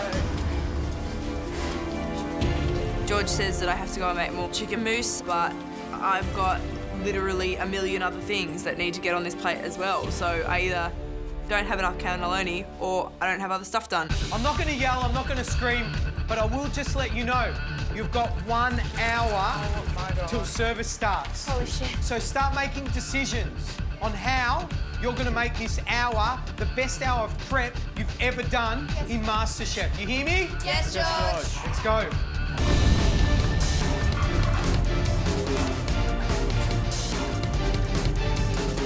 I've just finished doing the shallots. I've done the kale puree. I've done the feta puree. Now that I've got some momentum and I'm actually starting to get through a few of these elements, I'm feeling pretty good. I've got the little train that could in my head, like, I think I can, I think I can, I think I can. Okay, if I'm gonna go, I'll go now. You going? Yeah.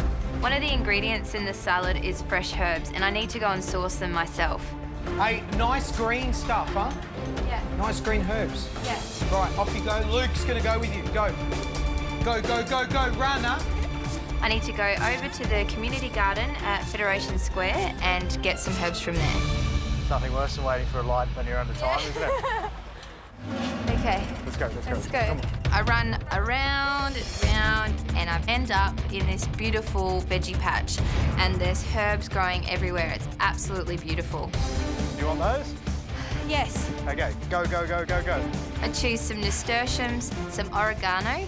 I have no time to do this right now. None at all. Some Greek basil and some curry plant. Let's go. Let's go. I'm still puffed from running there and now I've got to run back. There's a treadmill in the house, but I do a really half-assed attempt. Okay, go, go, go, go, go. Yes! You did it. Well, did you get some nice stuff? Yes. Yeah, is it nice out there? Yes, it's Bit of raining fresh and air? hot as.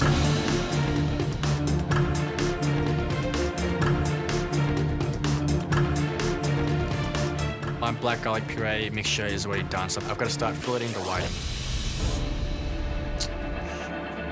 I'm trying to work out how to fillet it, and I just can't get it right. I don't know how to do this. Because it's really slippery, I don't know how to keep it steady. This fish shouldn't be hard to fillet, but I'm struggling with it. Yeah, I'm not really good with handling fish.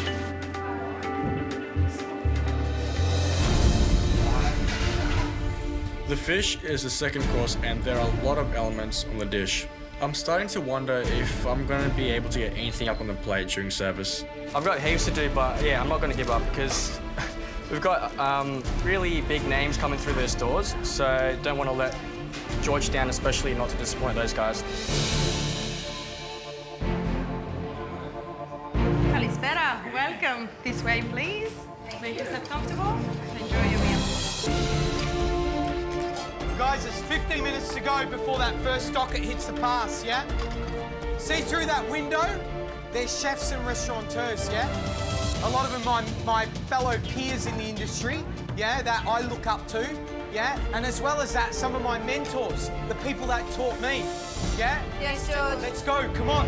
I look up through the window of the press club kitchen Oh my God, that's our wolf tasker. Holy crap. Oh my God.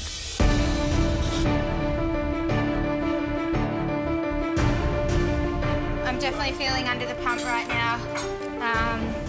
If I hadn't felt the pressure already today, I'm definitely feeling it right now. This salad is the first course.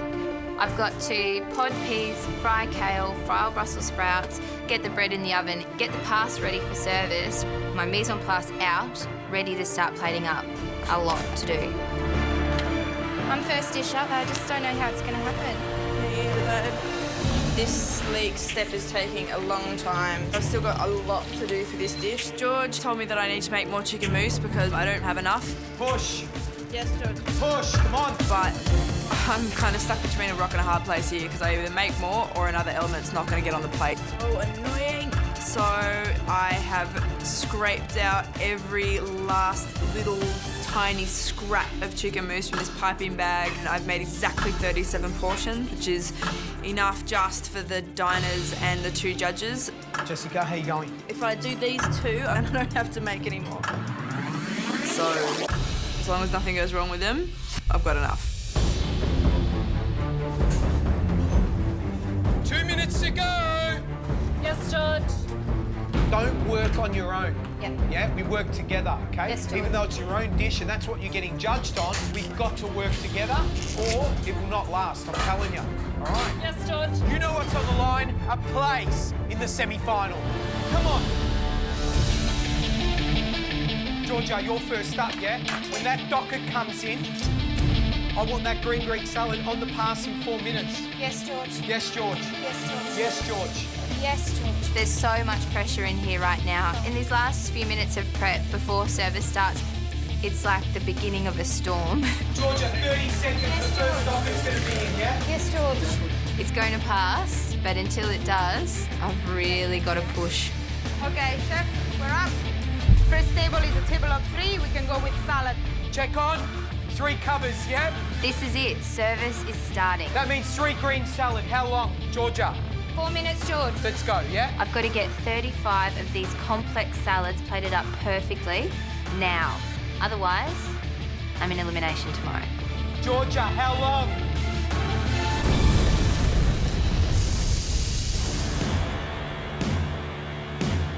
Check on. That means 3 green salad. How long, Georgia? 4 minutes, George. Let's go, yeah? Today we're cooking at the Press Club for 35 of the country's most renowned chefs. My dish is George's green Greek salad, the first of the courses. It's such a complicated dish to plate up. There's so many layers, lots and lots of them, and it has to be perfect. Right, I need it. I'm plating up the first order of salads and I'm putting those herbs that I ran and sourced from the garden. Georgia, how long? Georgia, how long? Georgia, how long? 20 seconds, George. And even though I'm so stressed and panicked, it's just the best rush. That is spectacular. You do them all like that? Yeah. You do them all like that, I'm gonna love you. I feel so good right now and I just want more. Like, give me more orders, I'm gonna do this. Come on, come on, come on, come on, come on, come on. Let's go, let's go, let's go. Yes, George. Yeah?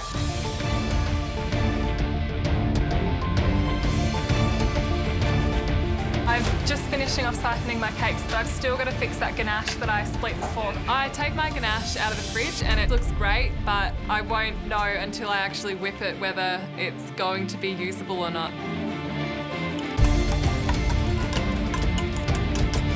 This second ganache has to work because I won't have time to make a third batch. Better. It's really smooth and creamy, so I get that into a piping bag and rest it in the fridge, ready for service. I need it, I need it, I need it, I need it, I need it. George, it's coming. Yes? Yep. Honestly, Come on. 30 seconds, George. Faster, faster, Yes, faster. George. Yes, George. George is running that past. Start on 6. Yes, 6 of them. And there is no denying that the pressure is on. How long on 2 green salads? Less than a minute, George. I've never worked like this before. I'm so determined to do a good job today. 2 Greek Gotcha. salad, George. I'm so proud of this dish and it's just the most amazing feeling. But I've spent so much time on the kale puree. I just hope that it's perfect.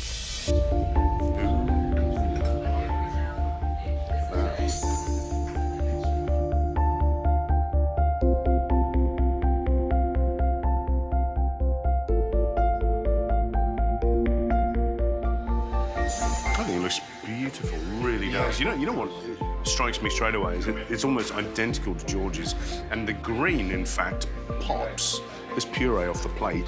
I hate to say it, a little more than... No, it really does. Maybe it's the light. Yeah. If we were sitting in the press club, normal service, this came out, would we think an amateur could have done this?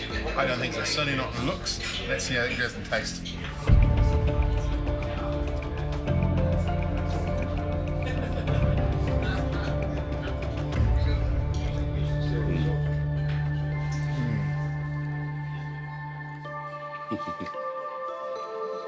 You know what? I think she's done really well. I like the salt, I like the pickled anchovy, and I like finding all those different elements in there. You know, the caramelised Brussels sprouts, the crispy kale, the little herbs, and then that sweet and sour schlop jam, which is really delicious. It's tasty. It's really tasty.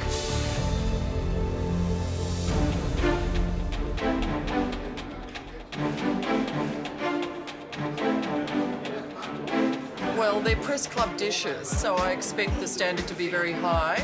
The first course was actually really delicious. Brilliant texture, great acid balance, and really good seasoning. Absolutely wonderful. Look, I worked for George for 7 years, and this dish is the same standard as what we would have been doing back then, so well done. Come on, come on, come on, come on, come on, come on. Let's go, let's go, let's go. Yes, George. Yeah? Yes, George. That means Whiting will go soon because they're started on their green Greek salad. Yep. Yeah? So think about it. Feeling heaps of pressure at the moment. I mean, George's reputation is on the line. Running out of time, and I'm really worried I'm going to let George down. I mean, trimming the fish the best is to my ability, and it's not great. And I'm trying to take as much care as possible. And I'm just running out of time, really. I'm worried that I'm going to let George down today, and it sucks. It really does. Look at me, look at me. Yeah, are you going to get there? I don't know. I really don't. Look around. Obviously, some are more ahead than others. Yeah. Yeah? And I'm worried because your dish is second off the rank. Maybe you need to ask the question of one of your fellow teammates. I can help you, Reynold. Whenever you're free, Billy, I need help. Yeah, okay. I've finished all of my prep for the dessert. Do you want to help him with some whiting? Yep, what can I do? Is it pin boning? Yes, please. So I jump over and help Reynold pin bone and trim that fish. I'm starting to move a lot faster. So now I've got to get all my mise en place ready, and then I'm pretty much done. How long, Reynold? How long? 2 minutes, George. Good boy. 2 minutes is good. I like that. Time is a massive concern for me right now. At this stage, I don't really see how it's all going to get done. I'm up next after the fish, so I've got to get these fondant potatoes on now or they're not going to be ready for service. Literally, you just leave them in here. Okay. You don't transfer them out of anything. Fondant potatoes are little round piece of potato that's cooked really slowly down in butter, and you should really be able to cut through them with your fork. You know, everything's taking its time because I'm trying to do it perfectly. So yeah, I really need to keep motoring. I'm starting to get really, really overwhelmed about this dish. I don't know how I'm gonna get all of these million elements on the plate. It just doesn't seem possible. Reynold, you've got 3 whitings, yeah? Yes, George. I've got everything ready to go. I've got the black garlic, the yogurt, and the garlic chips, and the cucumber. And George calls out 3 whiting to go. So I've got to cook this fish to order. Don't forget lamb fat on both sides, skin side down, underneath the grill, yeah? Yes, George.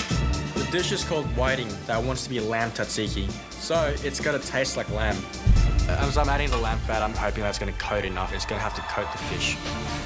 Good, yeah, good amount of fat. Don't be afraid, give it fat. I'm finding this really hard. This is out of my comfort zone. I've got to make sure I cook this fish perfectly in the salamander so I don't overcook it or undercook it. Come on, get it on there, come on. As I'm planing up, I'm just hoping that's going to be cooked perfectly.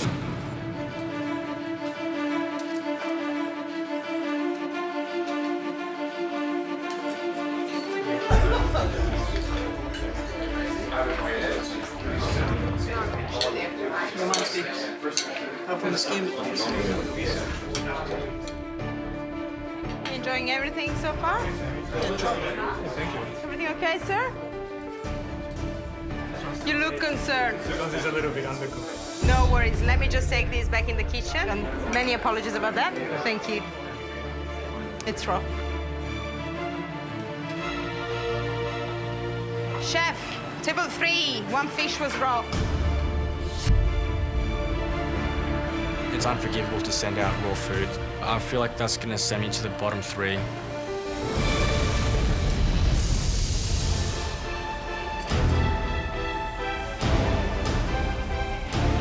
Service seems to be going pretty well at the start. I feel like I'm in rhythm. I'm getting all the dishes out. And I look up, and the maitre d' is bringing back a plate of fish. Chef, table 3, 1 fish was raw.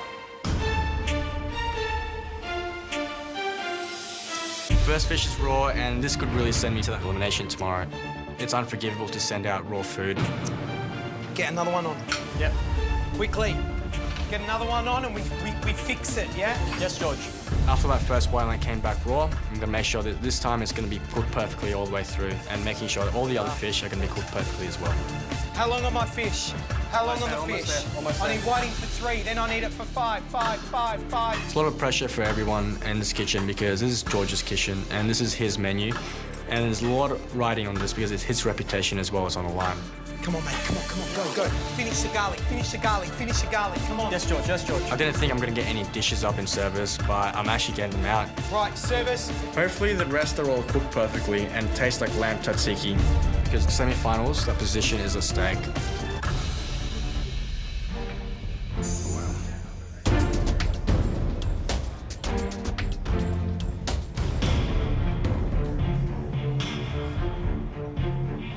When I compare it to George's, it's not as sharp, it's not as clean, it's not as shiny. And maybe he struggled a little bit with the preparation. Mine's a little bit wavy and moving around. So. Detail's good though. You know, the dried lemon zest on one side and on the other, the same number of dots of black garlic puree. So much is going to depend on how that fish is cooked.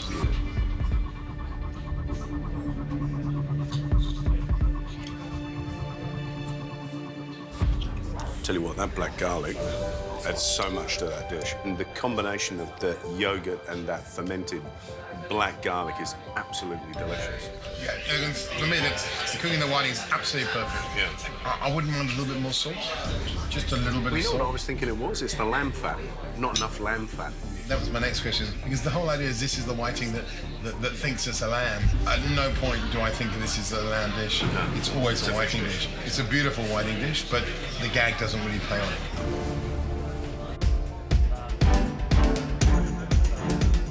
Just had the whiting with black garlic and lamb, apparently. Lamb was a little bit subtle. Amazing combinations of textures and flavours. They all work together beautifully. Yeah, it's lovely. Cooked fantastic. I thought it was a great dish. This is beautiful. It's perfectly balanced. Great textures as well. Once this whiting leaves the past, then we go on the lamb, yeah? This is when it gets interesting. I'm really starting to doubt myself. This is absolutely the most important challenge we've done to date. Whoever's going to win is going through the semi-finals. We're in George's restaurant cooking for all these amazing people. You right? What's wrong? I don't know how I'm going to do this. I've just got to clean down my bench. Yeah. And then I'm all yours, hon. I'm trying with everything that I have to keep it together. But I can feel the pressure starting to build inside me. Away, 3 lamb. Yes, George. How long? A few minutes, George. Every plate will have a lamb skewer and a leek tempura, and I've got to cook them to order. Jessica, you can do it, come on. I'm really frustrated with myself today. I had the advantage that, you know, could have set me up for success, and I have chosen what is now quickly becoming clearly the hardest dish of the day. How long on 3 lamb, Jessica? 10 seconds. I've got, well, not to plate, but to give you all the stuff. How long on 3 lamb, Jessica? Am I plating them? Yeah. Get the girls to help you. I pretty much buried myself today. Definitely regretting the dish that I've chosen. Look at me. Just talk to us. Tell us what you need. You're the chef of this section. I can't cook everything and plate everything. Okay, all right. I honestly don't see how I'm going to get any food up today, but I just have to keep cooking until it happens. Breathe, sweetheart. Just breathe. You can do it. We're here to help you, okay? Georgia, you can start plating up there, yeah? Sure. Well, I'm going to walk out? I don't think so. Not on George.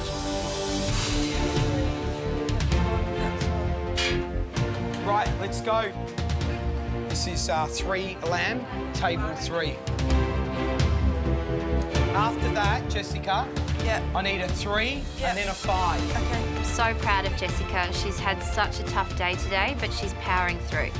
First lambs hit the table, Jessica. And can I tell you, there's smiles on their faces, yeah? Sure. So, you know what? Those tears in here are turning into smiles out there, and that's what it's about. You hear me? Yes, sure. Yeah, so come on, keep going. Yes? Yes, sure. Come on. I am absolutely in a blur of service. I'm trying to do tempura and 3 different meats and heat up my fondants and leeks all at the same time. I need now 3 lamb, then a 5 lamb. Yes, George. And I'm supposed to be plating, but George is doing that for me. Yeah, Oh, no. my God. Okay, I don't quick. have any spare We'll get it. Shit. And within that blur, I've dropped 2 of my leek cannellonis on the floor, which I don't have any spares for. Jessica, what's going on? Nothing's going right for me today.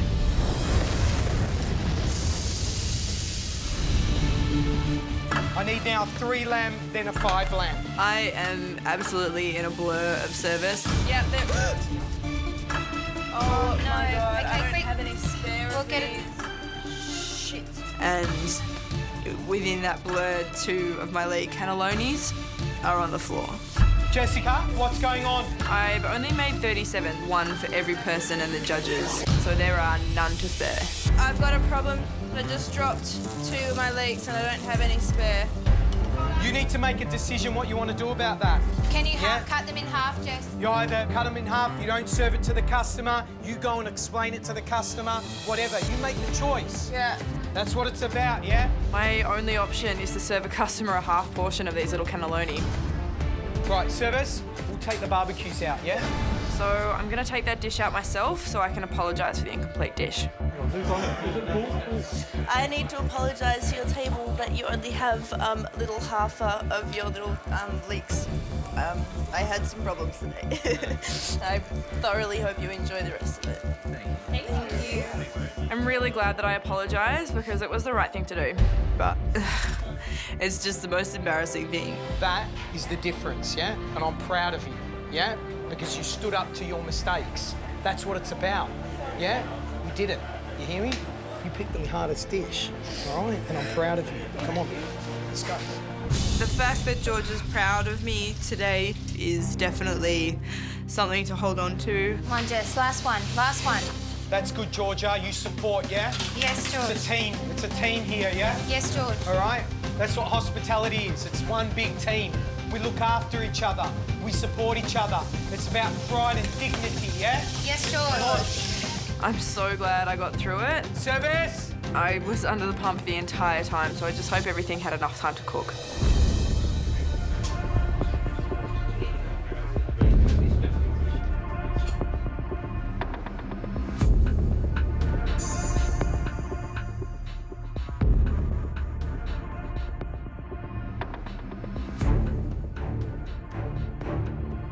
Immediate reaction. Well, certainly the skewer, the puree, and even the fondant to some degree look absolutely delicious. Well, let's hope that all the hard work Jess put in manifests itself in front of flavour, which is what she does on the plate.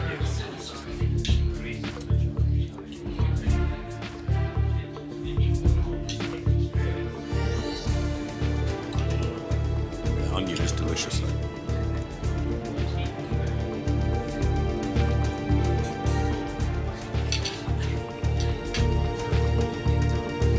What I'm struggling with is because some elements aren't perfect, they become superfluous. So that fondant, which I love fondant potatoes because they're soft and delicious and kind of oozy and buttery, that's not, it's undercooked. It's got another 15, 20 minutes to go. On the plus side, love that cerise puree, love that soft onion, it's delicious. And that little meat skewer with all those elements, that's meaty and delicious and barbecuey and really beautiful. That and the onions, I'm very, very impressed with. The lamb belly is absolutely perfect, delicious, melty, falls apart, goes so well with the sweetness of the onion puree. So you feel with this dish that if Jessica maybe had 1 or 2 less elements to do, she would have done an amazing job. As it is, the sheer workload may have defeated her.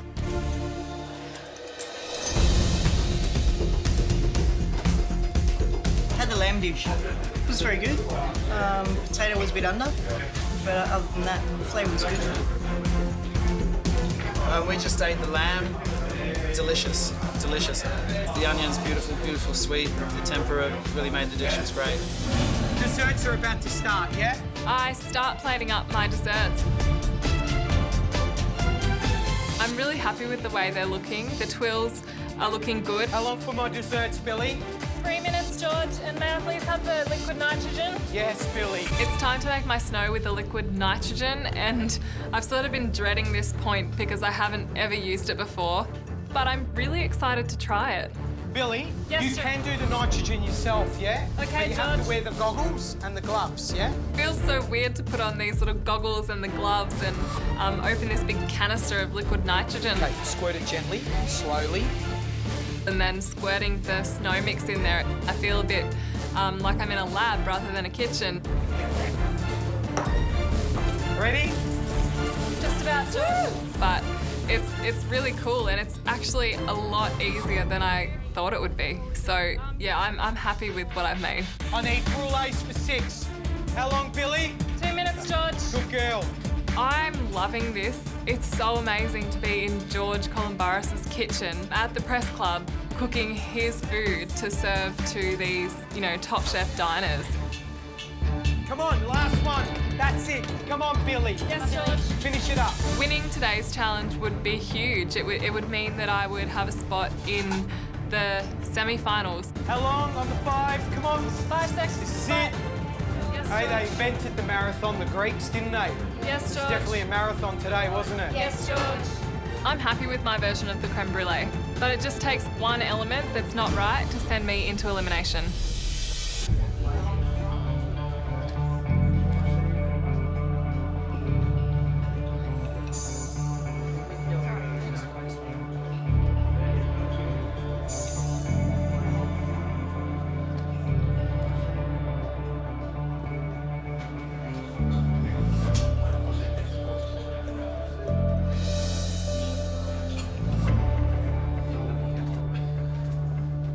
When the waiter started his spiel, I totally forgot that it wasn't George's normal team in the kitchen. It looked that clean.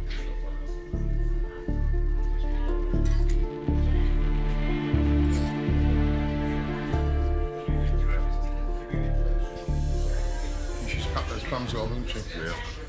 Really, really got fine. thin. Really fine. I had no problem finishing that at all. You look at the dish, the textures, the way the fennel pot and his cream bounce off each other, the beautiful theatre of that biscuit, collapsing over the sponge and kind of like, almost marbling that sponge with melted sugar. The lightness of the sponge, and it is super light, and the balance of flavours. It's a really Spicy. It's delicious. yeah, and just perfectly in balance. You know, the only thing I think is that mascarpone cream is a little heavy.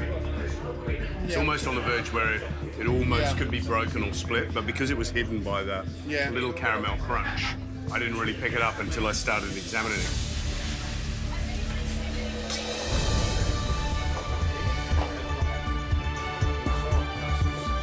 Well, we've just had the dessert. It's absolutely gorgeous. The extra technique of the nitrogen combinaria, the dessert wine, is absolutely spectacular, and the bruleeing and the caramel at the end is really nice. It was, really good. Loved it. It's probably on par with the first course as my favourite. Yeah, very impressed. Very talented in there today, I think.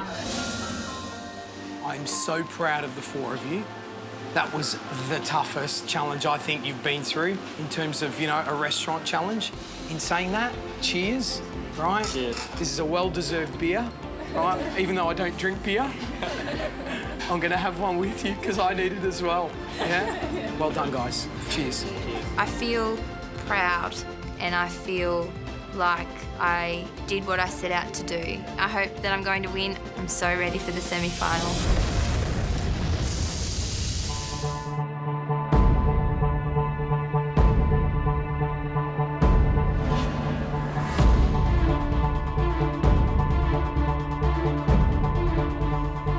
We talk about unforgettable experiences in this competition, and I think you can put today down as truly unforgettable. You're not going to forget this one in a hurry, are you? The privilege of being handed the keys to the Press Club kitchen by George, where you ran a service, cooked 4 courses for 35 of the best chefs and restaurateurs in the country. That is no small task. There is so much at stake today. The winner of this challenge goes straight through to semi-finals. I really hope I'm the top dish, but if I've made any mistakes with my dish today, that could send me into elimination. The question is, which one of you is safe and who is going into tomorrow's elimination? George, how did they go in the kitchen? It was a tough service, there's no doubt about it. And what I might have thought and you might have thought wasn't that good in there, out here, they were loving it. So words can't explain how proud of the 4 of you I am of the hard work that you put in today. And even though it was judged on individual dishes, it's nice to see Georgia, Billy, you helping Jessica out. And actually, I can hear what you were saying to her. Come on, Jessica. That's important. That's what teamwork is all about. Jessica, Reynold, you both had problems in the kitchen. And I'm sorry, that's why the 2 of you will be going forward to elimination tomorrow. No surprise. Billy, Georgia, both of your performances in the kitchen was fantastic. We loved your commitment to teamwork. In terms of the dishes, every table I talked to singled out the entree and the dessert as the 2 standout dishes of the day. These people are the best of the best of the best, and to hear that they like my dish is amazing. Georgia, we loved the punchy flavours and the brightness of that puree. Billy, George felt that your dish looked the closest to his original. Well done. Thanks. Super light sponge, perfect caramel crunch, and that commandaria ice, delicious. We loved both your dishes, but we loved one, as we always do, just a little bit more. It was sweet, it was salty, it was also a little acidic, but it was also, at its heart, still very, very green. And that's why, Georgia, Oh my gosh. you have won the Press Club Challenge and you are through to the semi-final of MasterChef 2015. Well done.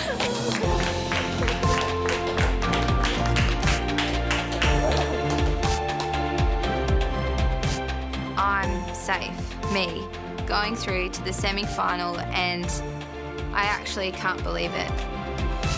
Georgia, how do you feel? I'm really shocked, actually. Why? Why are you shocked? I feel like the day I got my apron all of a sudden, for some reason. I'm getting emotional. It was an amazing day, and I'm so glad that I did George's dish proud and your kitchen and your restaurants. Thank you. Sometimes things can sound really impossible, and I just didn't give up, and I just wanted to do you proud, so. Looks good. So, Georgia, well done. But of course, for the rest of you, we'll see you in tomorrow's elimination. And as we always say, but this time, directed at George, go home and get some rest. See you guys. Well done today. Thanks. Good job. Well done. I came into MasterChef as an ordinary home cook, and now I'm 1 spot away from the semi-finals. So I'm going to fight 100% because I don't want to go home. I want to be part of the top 3.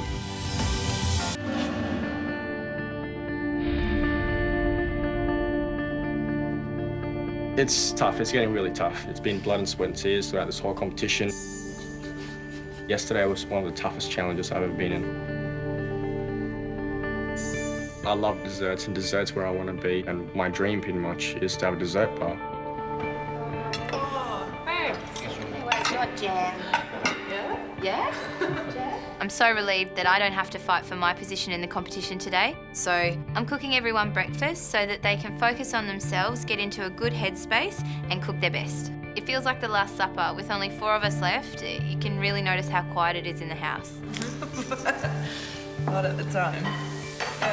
I'm feeling pretty good this morning. I feel ready and focused for today. At the beginning of the competition, my food dream was quite standard, but now I've realised what kind of food I want to cook, and that's simple country cooking that means something to me. I was so close yesterday to getting through to the semis, and it's just made me hungrier to get through today. Thanks, George. That's okay.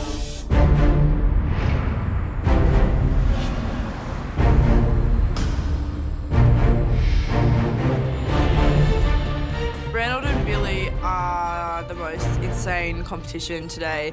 Reynold is actually a genius when it comes to making desserts. And Billy is just the most amazing all-rounder. She always puts up amazing food. I'm gonna give today everything I've got.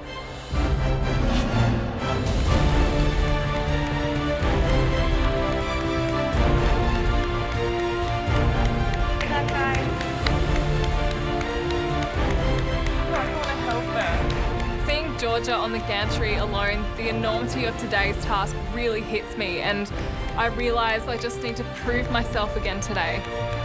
I know I can do that and get through to the semis, and I could even win this competition. Well, welcome back to the MasterChef kitchen. As you can see, no Gary because he's sick, so you've just got the two of us. You are very, very close to your goal.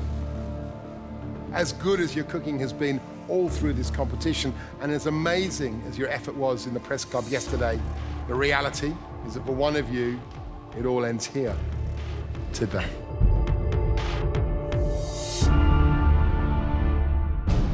Normally, there are two types of pressure tests, the extremely hard ones and the extremely, extremely, extremely hard ones.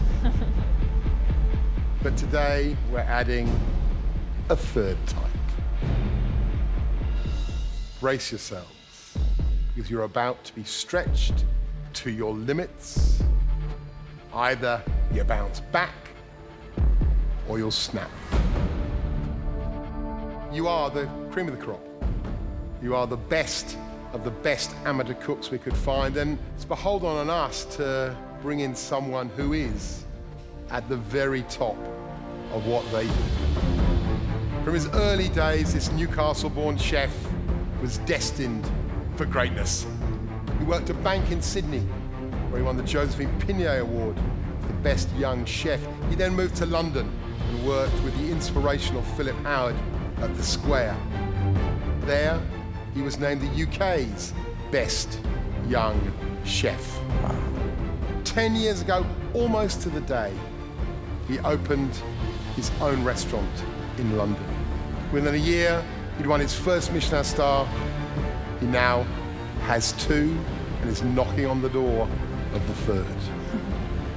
He is the world's highest ranked Australian chef, and his restaurant, The Ledbury, is ranked number 10 in the world. Please welcome Brett Graham. Number 10 in the world. Brett has the top 10 restaurant in the world. I mean, Peter Gilmore is top 50 in the world, and if Brett is top 10, this is gonna be insane. I can't even imagine what kind of dish he's gonna present. I'm feeling really nervous right now.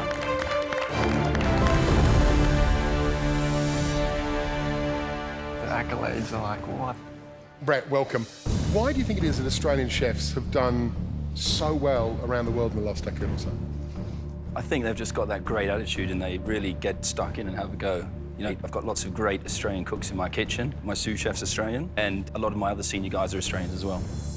How do your team feel about this dish that hides under that cloche? It's one of those dishes that's probably broken more chefs than any other dish. You know, there'll be a couple of people watching this now who might break out in a cold sweat when they see what's under the cloche. Well, Brett, would you like to put a cold sweat on the brow of Billy, Reynold and Jessica and reveal the dish? Today, you'll be recreating my flame grilled bonito with pickled cucumber, Celtic mustard and shiso. Wow.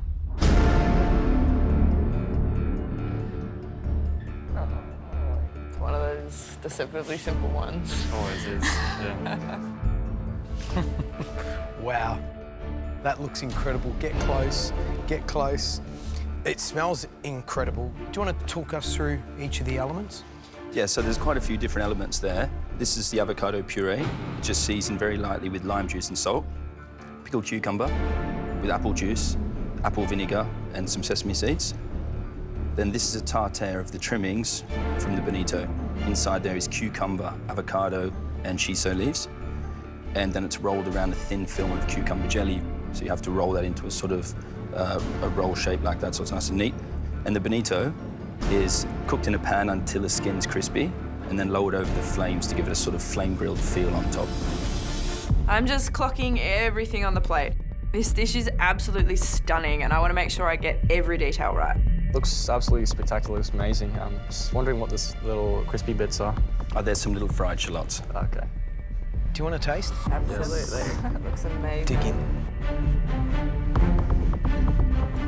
It's a very unforgiving fish, this. Overcooked, and it's like well done chicken. And the dressing's made with the bones that have been smoked from the bonito. The flavour in that is just amazing, that smoky, oh. It's sweet and salty and sour, and then the smokiness of the fish is just beautiful. So, amazing dish. The things you really have to focus on is the real attention to detail. Making the jelly, you've got to make sure that you're quick, you're organised. If you're not organised when you make that jelly, it'll be very thick. When you roll it, it'll break, and it won't look like that. Fineness of that, it's wafer thin. Yeah. Putting everything else aside, I'm fixated at the moment just by the cooking of the fish. I mean, you said it, you overcook that fish and it's dry. If you undercook it, it's inedible. You want the skin to be crispy, so when you put it on the rack to hit it over the flames, it doesn't stick. So it's sort of, you know, you've got to make sure that you get that judged properly. Cooking this fish is either going to make me or break me. There's such a fine line to get that fish just right. Right, guys, the rules are pretty simple today. You're going to have 2 hours to replicate Brett's flame-grilled bonito. You're going to have 5 minutes at the end to cook the fish and plate up.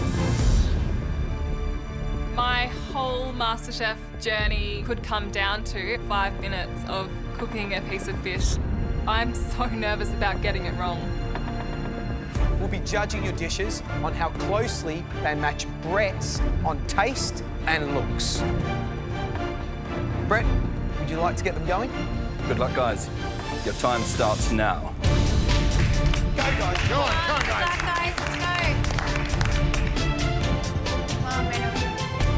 Today's going to be a really, really hard one. This dish is really going to come down to the small, finite details. So I draw a diagram for all the different components so I can use it for plating later on. I think things like where the dots of sauce are plated, the way that the cucumber's cut, the way the fish is filleted, they're all really going to count today.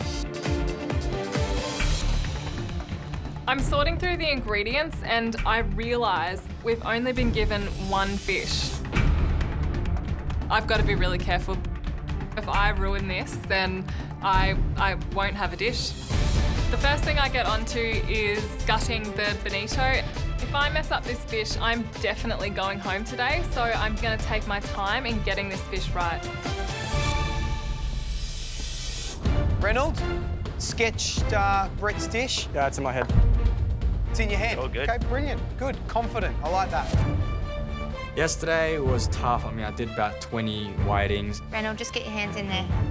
I think today is one of those days where, you know, I've got to be thankful for yesterday. If not, then I wouldn't know how to handle with this fish at all. That's it. I've taken the guts out of the fish and the next step is to take the fillets off. So I make an incision around the head and just take it off in one fell swoop. I think it's the easiest way to do it. That's a brave move. Very brave. Very brave. I have no choice except to be brave and really go for it with this fish. We've only got one and I have to back myself and get it right.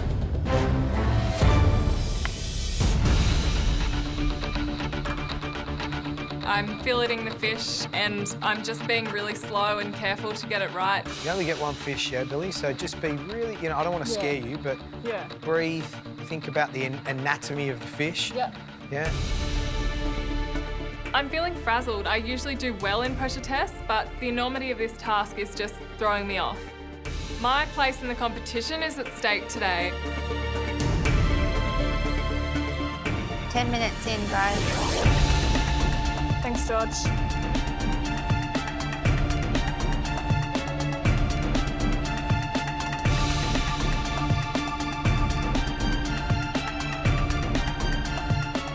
Beautiful, Reynold.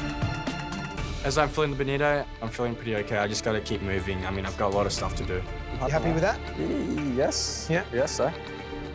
Yeah. Yeah. Well done, Reynold. Thanks, guys. Keep going, mate. Now you've got to nail the rest. Almost every part of this fish is getting used in the dish. I've got to keep the bones and the trimming for the dressing and for the tartare roll.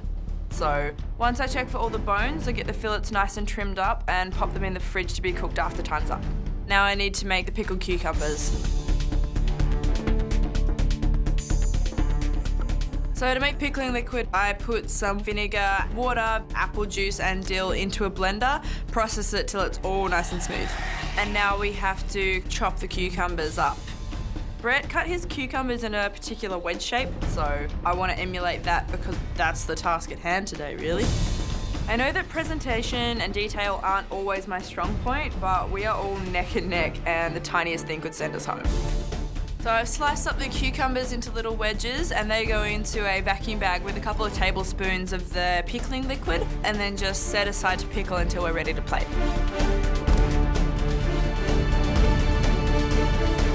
There we go. As I'm cutting the cucumber, I'm trying to remember what the wedge size is supposed to be like. I didn't draw it up at the start, so it's a bit blurry now. Come on, Ray. Think back to eating it. Reynold looks like he's not cutting the cucumbers correctly. They're not the right wedge shape and they're also on the smaller side, so I'm worried that he's not getting those finer details right. I'm starting to regret not drawing Brett's dish. At this stage of the competition, little details count and they can send you home. But I'm not going to change my cucumber. There's no time, so I'm going to keep moving. He's only the top Australian chef in the world. No pressure. 1.5 hours to go. Come on, guys. Come on, guys, come on. 30 minutes down, you need to move quickly.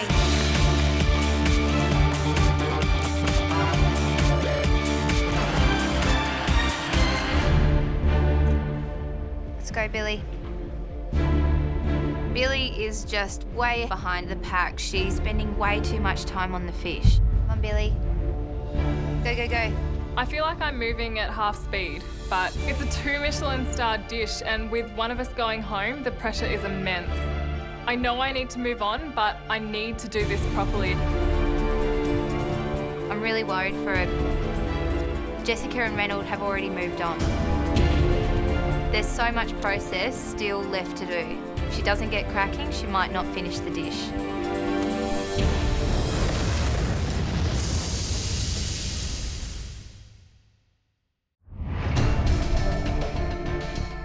Today we have 2 hours to replicate Brett Graham's flame-grilled bonito with pickled cucumber and shiso. But we're already over half an hour into the cook and all I've done is the fish. Move like the clappers, Billy. I have spent a lot of time on this fish because I just wanted to get it right. We're competing for a spot in the semi-finals, so I need to get every element of this dish absolutely perfect. But time is running out and I need to get moving. I'm finally done with the fish, so I can get onto the cucumber. I have to move faster, but I also need to move carefully. There is so much at stake today. Move quickly, Reynold. I've got my fish in the fridge. My pickled cucumber is setting aside. So now I'm working on the cucumber jelly. The jelly is really important, as it's the wrapping for the bonito tartare roll. It's kind of like the seaweed that wraps around a piece of sushi. For the cucumber jelly, I juice some cucumber in a Thermomix and then strain that through. Good work, Reynold. After I strain the juice, I pour into a saucepan with some egg and bring that to the boil. Once that mixture is boiled, I pour into a flat tray. Beautiful, Reynold. It's crystal clear and it's looking just like Brett's. I'm feeling pretty comfortable making this cucumber jelly. I've made heaps of jellies and desserts before, and I'm confident with the step. Looks very good. Thank you. Looks very good. There you go. Excellent. Well done, Reynold. Yeah. Thanks, guys. I really want to stay in this competition. I'm going to fight my absolute best. I mean, this cook is going to determine whether I'm going to stay or not. I've got to get it right. I've done my cucumber jelly. Looks pretty good to me, so I'm just gonna let it set. Now I'm moving on to the avocado puree, which goes along the base of the dish. So I've got 3 ripe avocados into a blender with a little squeeze of lime juice and some salt. I'm just gonna try and blend them with some water till it's nice and smooth. Good work, Jess. I think I've got the avocado puree fine. It's a good colour, it tastes good. Jessica, how are you getting on? Oh, pretty good. Okay, can I have a little taste then? Yeah, please. Very nice. Yeah. Promise? And whereabouts are you with the dressing? That's the next step. Make sure you don't underestimate how much time you need then to get all those little details right, okay? I'm not. I'm Well done. absolutely not. Thank you. I'm pretty happy with how everything's going, but I've just got to keep pushing on. Time is absolutely flying by, and I really want to move on to this shiso dressing.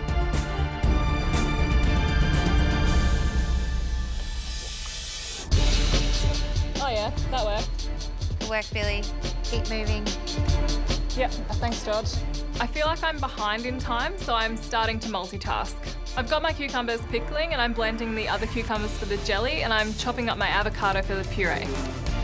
I just hope that I don't forget any of the steps.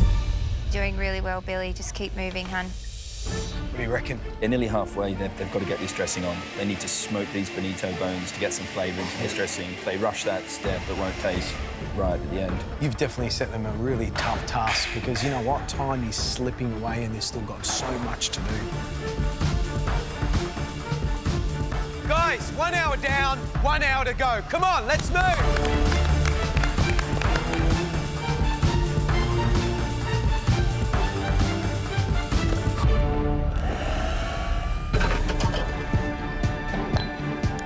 The shiso dressing on this dish was what absolutely made it. This is what gives it the Japanese kind of influence, the intense smokiness. It's just absolutely delicious. Like, I could drink a bowl of it. The thing that gives the shiso dressing this amazing richness of flavour is some smoked bones from the bonito. So I've put my charcoal onto the gas flame. I've chopped the bones up nice and small, washed them really well until the blood came out, dried them out, and they're getting smoked in a steamer on the stove for a good 5 minutes. To make the shiso dressing, I take the shiso vinegar that's been infused with some white soy and some garlic and bring that to the boil. It is smelling amazing. There's a whole lot of smoke piling out of there, so I definitely know it's working. Once that's done, I add the smoked bonito bones, cover it, and just leave them to infuse. Go, Reynold. Doing great. Just keep moving quickly and concentrate, okay? This dressing needs to be perfect because it's going to be poured over the whole dish at the end. So I'm hoping I'm going to get this element right. The recipe says that I'm meant to slice the garlic for the dressing, but I'm going to microplane it instead to get through it quickly. Yeah, there's one dressing there that the recipe hasn't been followed, and instead of slicing the garlic, which the recipe says, it's being microplaned into there. The amount of flavour that releases is too strong. And the garlic's given a real heat to that dressing, rather than that lovely softness that your Gentle dressing background has. flavour. Yeah.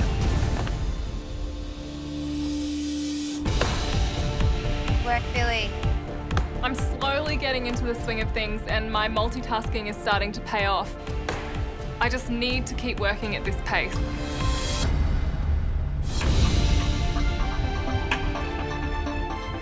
Okay, Jessica, how long has this been infusing now? Just over 10 minutes. I was just about to strain it next. Probably about 12 minutes at the moment.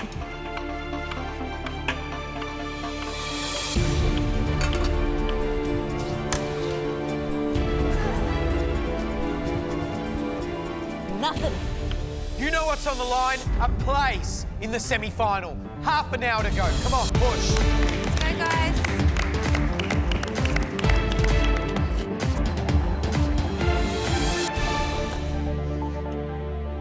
My shiso dressing has boiled, so I take it off the stove.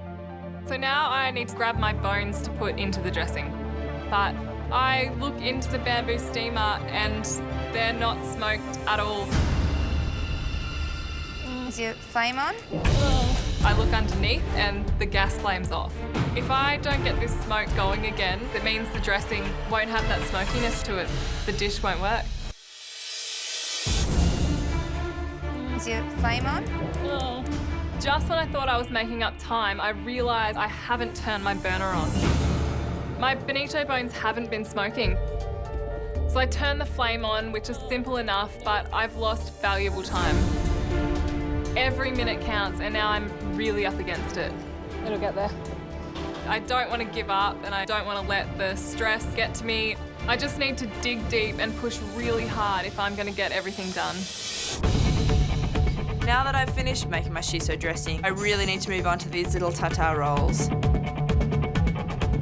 This roll is really cool, but it's probably the most fiddly element of the dish, so I'm gonna need to be really careful and precise. The first thing I do is make this lovely little filling for it, which is our trimmings from the bonito, some cucumber and avocado, all diced up nice and finely, and that gets mixed with some of the avocado puree and some of the shiso dressing. Work, Jess. The outside of the tartare roll is the cucumber jelly that we've set. The jelly is very, very delicate. So I'm cutting up little squares of jelly, transferring them very gently onto baking paper, and absolutely wishing with all of my might that they don't fall apart. There is just so much pressure to get this right today, but it's going to come down to the smallest margin of error. I'm being so careful. Come on, Reynold. This is probably the step of the dish I'm most comfortable with. Plenty of times I've done this in desserts. I've worked with agar, I've worked with gelatin, so I'm pretty happy with the mixture. I'm happy with the colour and happy with the size of it as well. Beautiful, Reynold. On the doorstep of the semi-finals, don't let this dish break you. 15 minutes to go. Come on, guys. 15 minutes.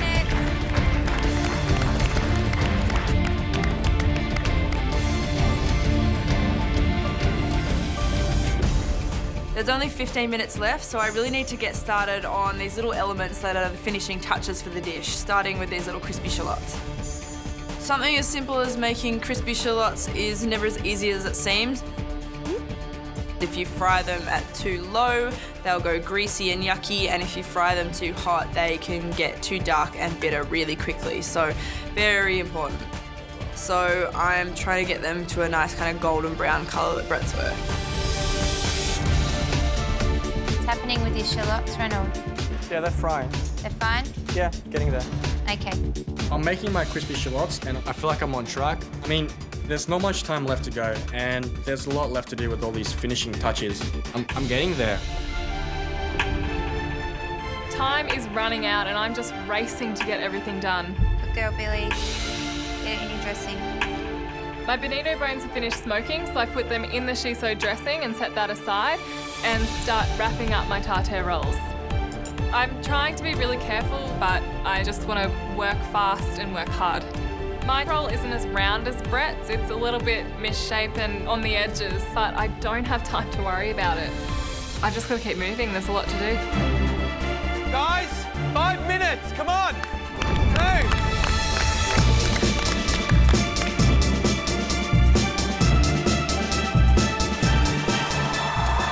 It's time to start plating up, and this is such a complicated and precise dish. So I pull out the little drawing that I did at the start of the cook. I mean, it's a 2 Michelin star dish, and I'm competing against 2 amazing cooks. These little details are gonna count. I smear the avocado, and mine doesn't look anywhere near as effortless as Brett's did, but it's on there. I put a couple of dots of mustard where I knew that they were, and place a pickle and the roll. So far, everything's going pretty well. There's only a few minutes to go and I take my shallots out of the oil and they're too dark. And I taste one and it is a little bit bitter.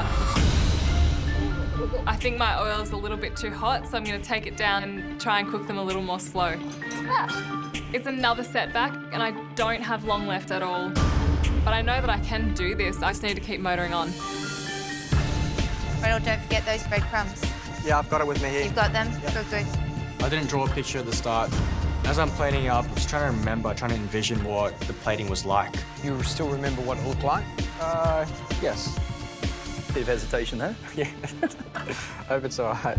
You've got to use a bit of your instinct now, huh? Yeah. I mean, you saw the dish, yeah? Yeah. Get your head in the game. You've got to make it right, yeah? Yeah.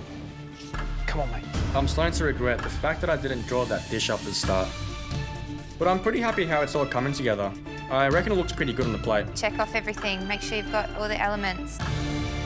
2 minutes! 2 minutes to go! Aye, aye.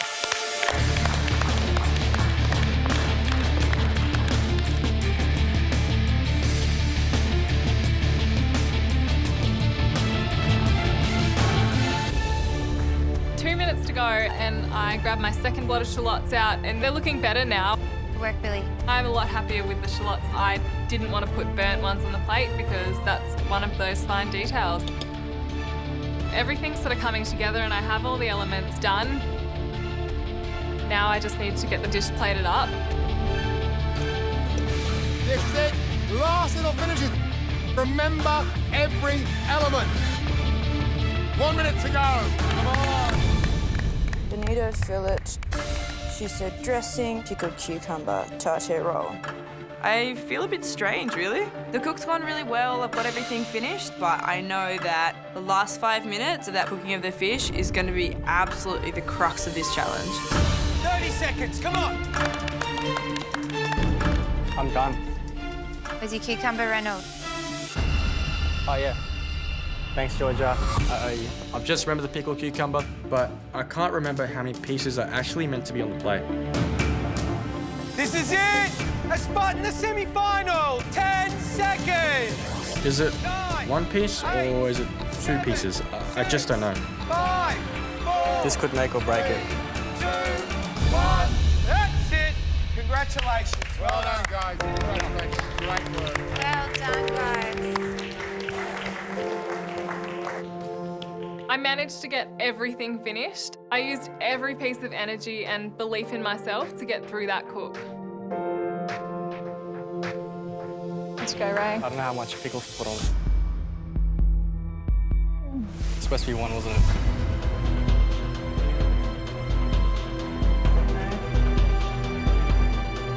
Oh, God. Well, Brett, they've come through the woods, or most of the way through the woods, with that dish, but they've now got that last tricky stage, the cooking the fish. The bonito needs very careful cooking. This is where it could all go wrong for them. It all comes down to the cooking of this fish. Brett said we need to get this just right. If you cook it a little bit too much or too little, it's an unforgiving fish, so I need to get this just right. I'm watching my fish cook and I'm just doing it by sight from what I remember Brett's dish. The fish is cooked well enough in the pan, so I take it out, put it onto an oiled wire rack over the open flame and let the skin char a little bit. I just sit it on there and lift it straight up to see if it's charred, and it's already charred, so it's done. I take the fish off the wire rack and put it into the pan with the shiso dressing and just baste the fish so it's coated.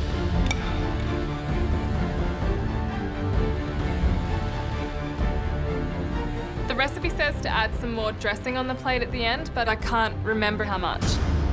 I've basted the fish in quite a lot of the dressing already, so I just add a little bit to the plate.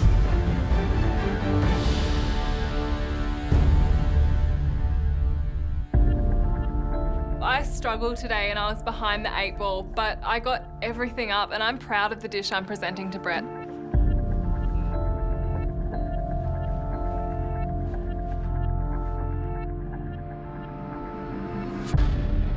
How'd you go today, Billy? Yeah, it was good. How much do you want to be in the finale and how much do you want to win? Having come this far has really lit that fire that I really want it. Now I have that sense of accomplishment and that I can sort of do that. And the food that I'm putting up now, I've sort of worked out that that's the food that I really want to cook and I can cook that well. So if I can do that, if I can cook food that I love and get to the top, I'll just, would be a dream come true. Right, time for us to taste. Okay. Off you go. Thank you. Thanks, Brett. Thanks. What do you think, Brett? Nice colour on the shallots, not much dressing. Yeah. I would have thought, you need a bit more to sort of lubricate the fish and a bit on the cucumber and a bit over the top of the roll. That is a bit dry. Should be a bit more dressing in the middle of the plate. Your dish was quite juicy. You know, it was lots on the plate. Shall we taste? Yes.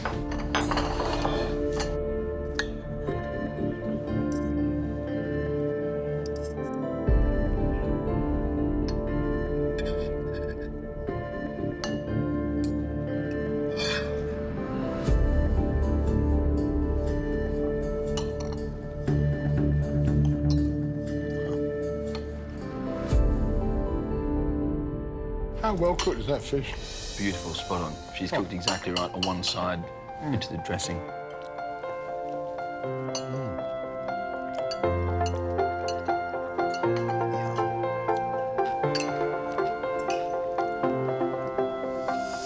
The cooking of the fish, as soon as you overcook that fish, it becomes really fishy. Yeah. This is cooked beautifully, so it's not sort of fishy and bottom of the boat flavour. It's subtle and gorgeous and what the bonito needs to be. I love it, it's yum. The fish is actually outstanding the way she's cooked it. Really good. She cooked it on one side, flavours are there. The real key thing she's done so well is cook that fish spot on.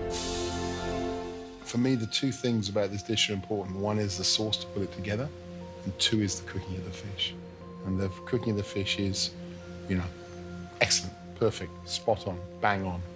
And I just don't hope, with all those other elements done so well, that lack of sauce on the plate is the thing that sends it home. Yeah. Shall we get the next dish in? Yes. Thank you.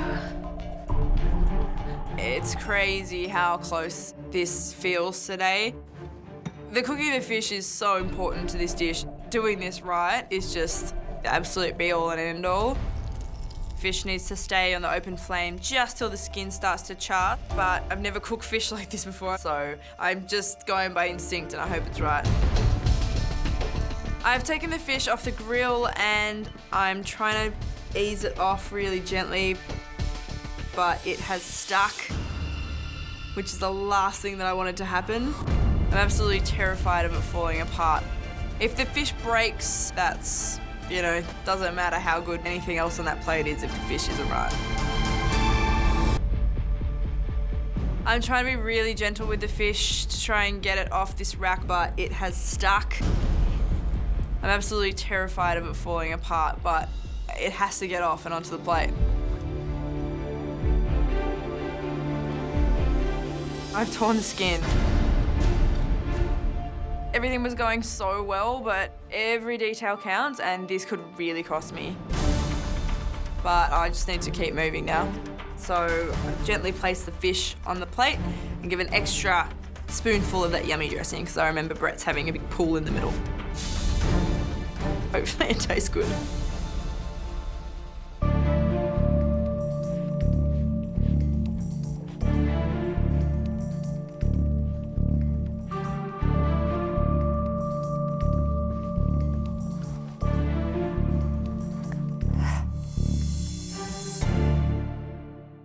Another day, another pressure test. How did this one feel, Jessica? I enjoyed myself today. Lovely dish. Probably my favourite dish that we've cooked. What I really loved about the way you cooked today was you cook with real heart, and I can tell you understand the flavour of food because when I put my spoon in your dressing, I knew you had tasted it and thought about it. And that's a really important thing to remember when you're cooking, and that's something that you've got that not a lot of people have. Thank you. It's up to the plate of food now to speak for itself. It's up to us to taste. Fingers crossed. Thank you so much. Thank you so much. Well done.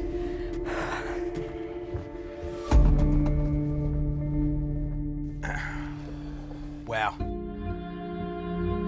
I know we could sit here and harp on about the issues with the skin, but I'm looking at that pool of dressing in there and I'm salivating. It looks glistening and tasty. But it does look a bit shambolic, but it's like all Jessica's food. It looks a little bit messy, a little bit chaotic, but you know the flavour's going to be there. It's almost a calling card.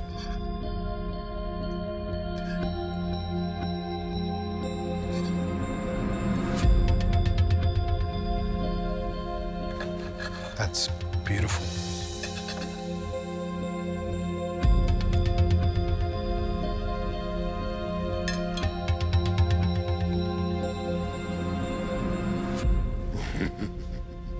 Shall we taste? Yeah.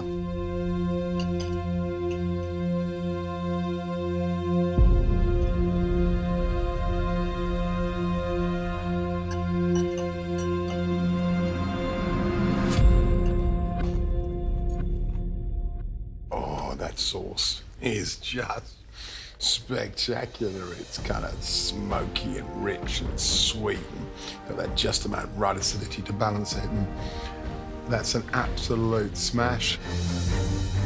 Look, negatives are obviously the skin is not good, you know, she's teared a lot of it. But the cuisson, the cooking of the fish is exceptional. That lovely cannellone's been seasoned well. The avocado tastes great, but that dressing, Matt, you're right. I mean, it is beautiful. Yeah, you know, the number one thing when you eat a dish is, are you going to stop eating it? You know, are you going to put your knife and fork down? And that's a sort of dish you don't want to put your knife and fork down when it's got that much flavour. You know, that's what cooking's about, isn't it?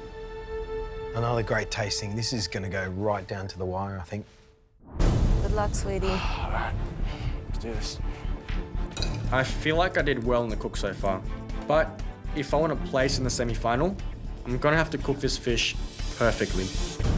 There's a fine line between undercooking it and overcooking it. It's not gonna be easy. I'm cooking the bonito, and the recipe says to do it skin side down only, but I feel like I need to flip it because I don't want to overcook the bottom. I flip the fish just for a couple of seconds and I flip it back. I've cooked my fish in the pan and I transfer that into an oiled rack over the open flame. I'm trying really hard to get this fish off properly and making sure I don't break the skin too much. But a bit of the skin is quite ripped. I've done my absolute best today, but I've made a small mistake and that could really cost me. I've got all the elements there, but I'm really worried with the fish.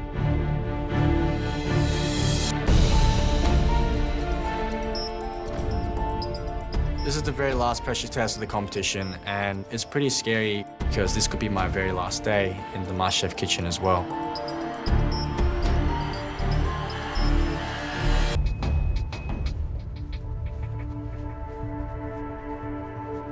As I'm walking the dish in, I'm just hoping that the fish is going to be all right. If I haven't got it right, that's going to send me home.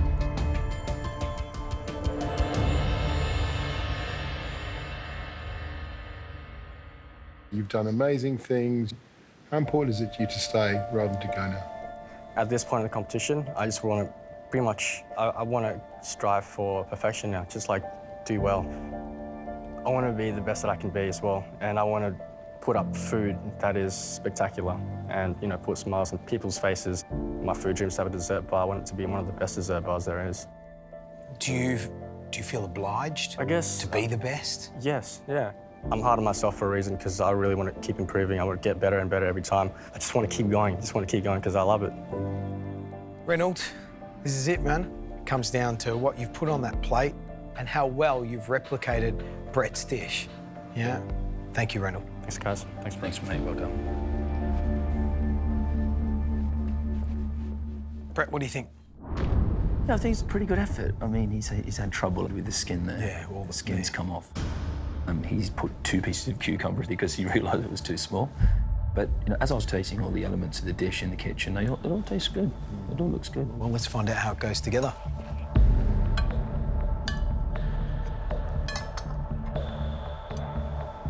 Thank heavens for tweezers.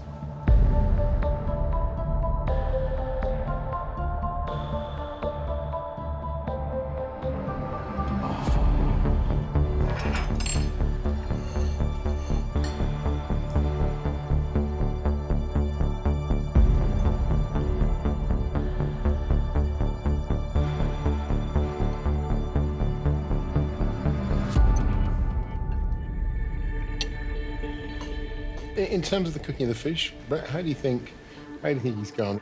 Yeah, I think he's done one side really nicely, but what you can be very careful of when you cook a fish like bonito, it can become so dry so quickly, so you definitely don't want to flip it over. Do you think that's what happens here? Yeah, I think he's slightly unevenly cooked it. He's put too much heat on the side that hasn't got the skin on it. The skin's the bit that protects it from drying out. It would have been better if he hadn't have given any heat to the side that didn't have the skin on it.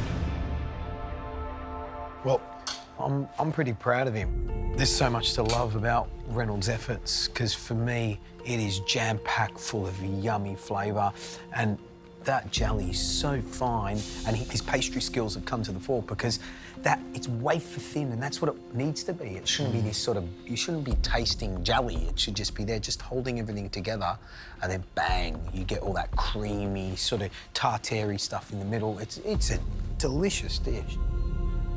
It is the the great pleasure of doing this job, but also the great pain of doing this job, that when you get 3 dishes that have all done elements so well, you then have to pick which one goes home. As much as I don't want to do this, we need to go and tell them the result, shall we? It takes very special people to create very special days. Today's been a special day because the 3 of you have once again done us proud. It's amazing for me to think that you guys are amateur cooks, not professionals. I thought this dish would make it easy for us as judges. I've had people through my kitchen who have failed with that dish, who have struggled with it, and you guys did a fantastic job. And all of you demonstrated to me why you're at the sharp end of this competition. Fantastic cooking, so well done. Overall, we were all so impressed by what you did today, and we said that it would come down to little details. Jessica, your dish was slightly chaotic on the plate and it lacked the elegance of Brett's. But that sauce was note for note with Brett's. Billy, your fish was perfectly cooked. But there just wasn't enough of that shiso dressing. Reynold, you brought us a delicate, pretty version of Brett's dish, highlighted by the fineness of that cannelloni skin. But there was one detail that we couldn't overlook. Your fish was overcooked on the underside. It was dry. And from all of us, we're really sorry, but you're going home today.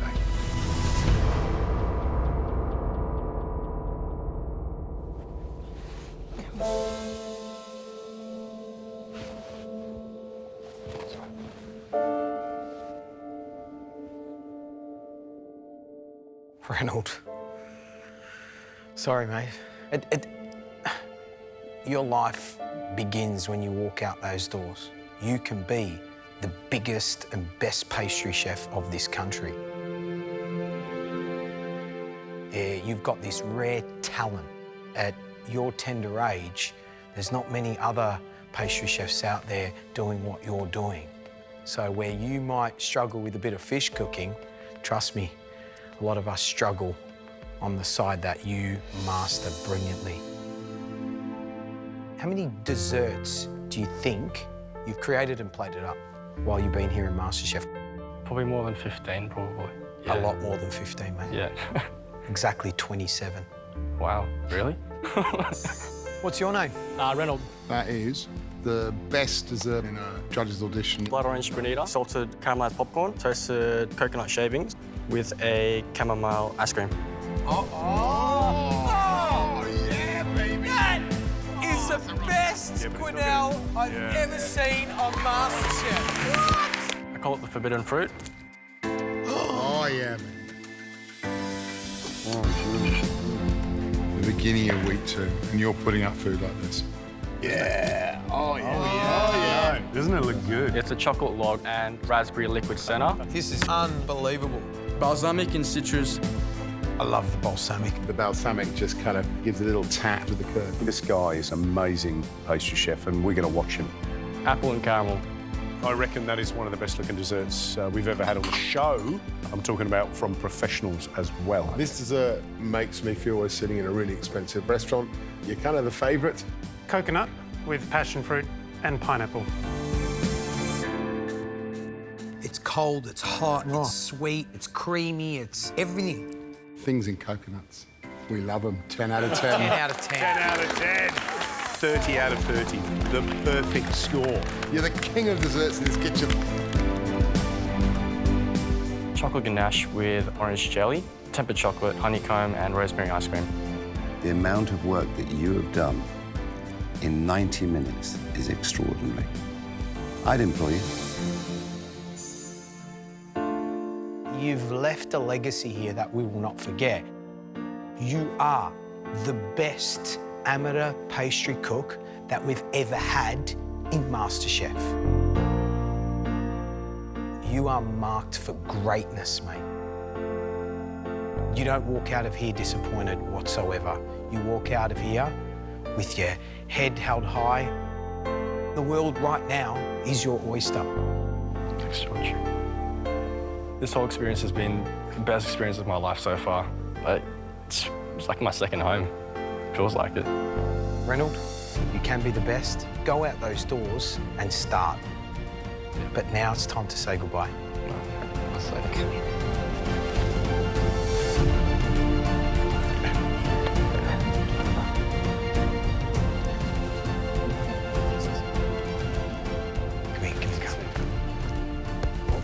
I'm proud of you. Thank you. Well done, mate.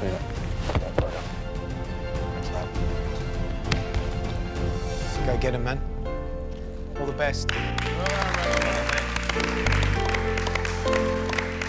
I've loved every moment of it. I'm hoping that I've made my mum proud. I'm proud of myself getting this far and being able to get out there and start my life in the food industry. I know it's going to be tough and it's going to take a long time for me to be where I want to be, but I'm definitely going to get there.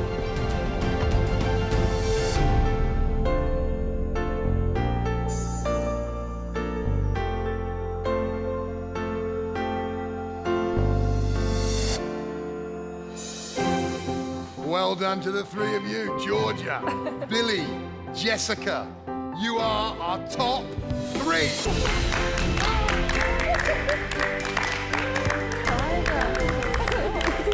I just got goosebumps all over me. Oh, you know what that means.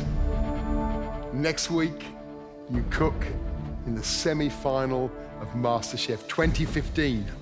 And there, two of you will earn your place in the grand finale. But it's MasterChef, and to get there, each of you will be cooking 2 courses, a main and a dessert for 20 people. You have a massive weekend ahead. Go home, get ready, because it's going to be mayhem. But before then, one last masterclass with some very special guests. Hey, that's so good. Hey.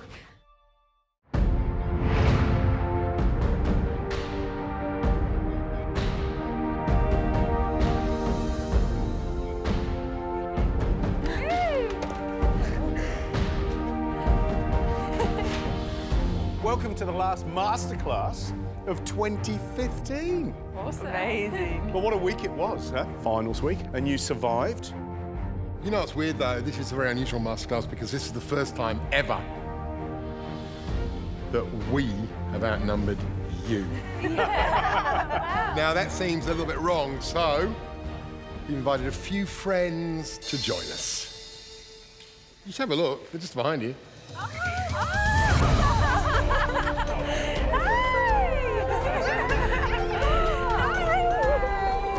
Good to see you. Congratulations. You look so cute. Last cute outfit. Well, welcome back. It's fantastic to see you in here. It's fantastic to hear your stories of what you've been up to. Kai, how about you? I'm one of the commis chefs at Tokyo Tina now. Fantastic. Very fancy. Yeah. I'm on the path of what I want to do and I'm loving it now. Now, how about Anna? You've got some exciting stuff going on, haven't you? Yeah, a bit. I got a job in the kitchen at Union Dining with Nikki, so... With Nikki Rima, Yeah. Fantastic. She's a legend, so it's great. Rose, how about you?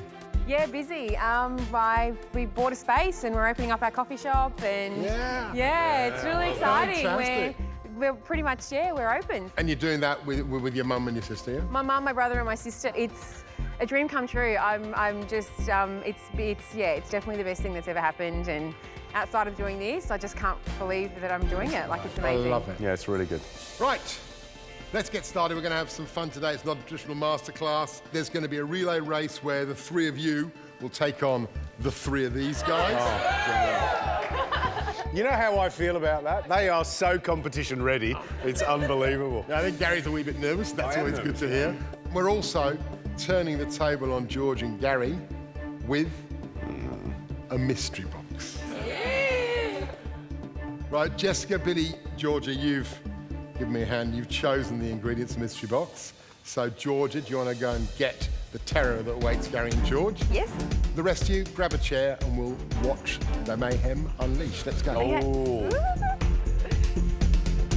The three of us have given this mystery box a lot of thought. George and Gary need a good challenge, and I think there's one ingredient in there that'll cause some havoc.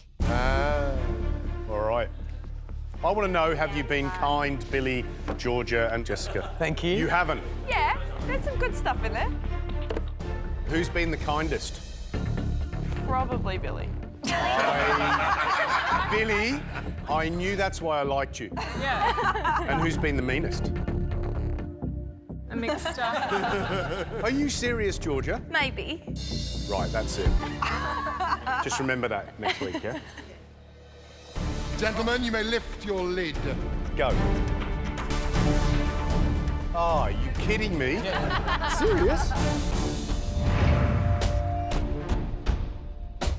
Right, we're going to have some fun today with a mystery box. The rules are simple. You have 60 minutes to cook. You also, under your bench, have a pantry of staples. Gentlemen, you may lift your lid. Go. Is that sherry by any chance, Jessica? What's that? Oloroso. What's that? Chia seeds. Oh, are you kidding me? Yeah. Manchego, Jessica. And then plums, Georgia? No, so That Billy. was me. Okay, sweet potato, basil, scallops, sardines. Who picked them? That'll be Georgia.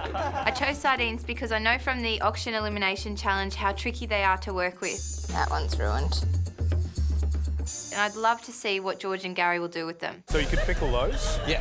You could fry those, you could grill them, we could ignore them. I don't want to touch the chia unless you can make something interesting out of it. No. Guys, Gary, George, Yes. your time starts now. So, George, what's your dish? Okay, so we're going to do a little scallop tart. Gary's going to make a quick pastry. I'm going to make a little vinaigrette using the bones of the sardines to go around the plate, and make a chutney using the sweet potato and the plum. Oh, interesting. I think we should have gone pudding. Gary, you're not doubting the recipe, are you? I'm doubting the idea, I'll be honest with you. Georgia, you've won the most mystery boxes out of our 3 finalists. What would you be doing? I think you could definitely make a great dessert, but I would be doing a savoury dish. How's this? Okay? Bit thinner? Not too thin. All right, so while Gary's doing that, I'm going to start. I've got my little smoker here. I'm going to make a... Oh, that's a brilliant idea. How clever is that? And what are you going to smoke your sardine bones I'm with? going to use basil. I'm going to use some salt and some peppercorns. Have you got enough time? Plenty of time. All right, fellas, tables have officially turned. 45 minutes to go. Don't mess it up.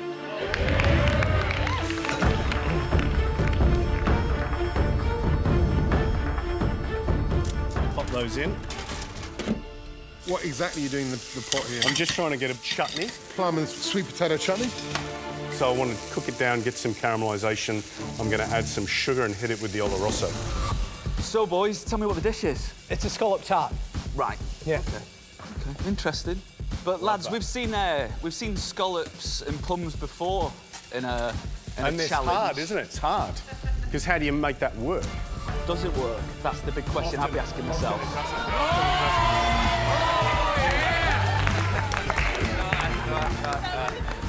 Gary seems to be powering along, but there's a weird sardine smell coming from George's side of the bench. I'm boiling up these smoked sardine bones. Let me smell. What we will try and do... no. Are you going to use them, George? I don't know. Look to me like that's going to be one of the things that might be left on the bench when the dish Yeah. comes together here. Yeah, exactly. Has it really worked the way you wanted it to work? It's no good. So George abandons the smoked sardine mixture, and I think that's the right decision. So, Gary, so far you've made the plum and sweet potato chutney. You're also blanching some basil. Little bit of pastry. You've got some pastry going on. So far, George, You've done no, the he's you've just done the scallops, haven't you? Do you want to do like a grated manchego crisp or something that's the same size as the lid? Yeah. That sounds really tasty. Yeah. I love the idea of Gary adding a manchego crisp to his dish. I think it'll give it a lovely crunchy element. George, keep an eye on those, yeah? 30 minutes down, 30 minutes to go. Keep those benches clean, boys. Yes, Marcus.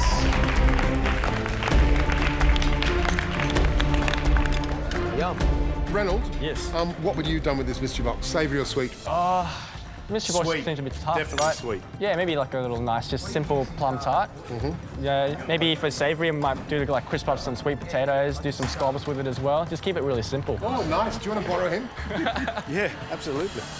So Gary, what are you doing with the sweet potatoes? So I'm just poaching those. Did your manchego crisp work, Gary? They look good. They look really good. Yeah. No, they're nice and thin. They're good. Right, boys, you've got 15 minutes to turn this around, put up something amazing. What? Oh! I don't know. You know, I'm approaching this bench and I'm thinking, I don't know, it's not looking good here, boys. What's going on? We've got stuff. We've got fresh sweet potato. Yeah. We've got pastry in the oven. It's going to be our little tart base. Yeah. Don't forget, you got this chutney. To be perfectly honest, I think we've struggled with the idea. I think we've had a number of different dishes. So what have we got to do now is we've got to tie this together. So, George. Yes. Most important thing, Gary, is that you know what you've done wrong, so you don't do it again next time, right? I think that's the key. Right, let's go, boys. Come on.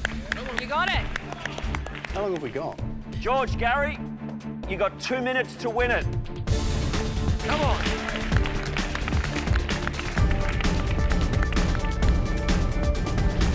Are we going to fry that or are we going to steam that? We're going to fry that hard and get them out of the pan. George is creating a scallop ring to sit on top of his chutney mix, but what I don't get is how it's all going to hold together.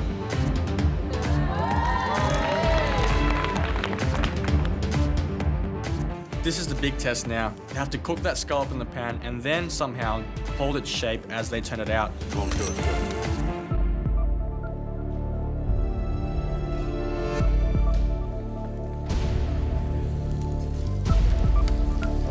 This is the moment of truth. Right. You know... no! 30 seconds to go. 30 seconds. Oh, you're going to get there. Jeez, just saved it.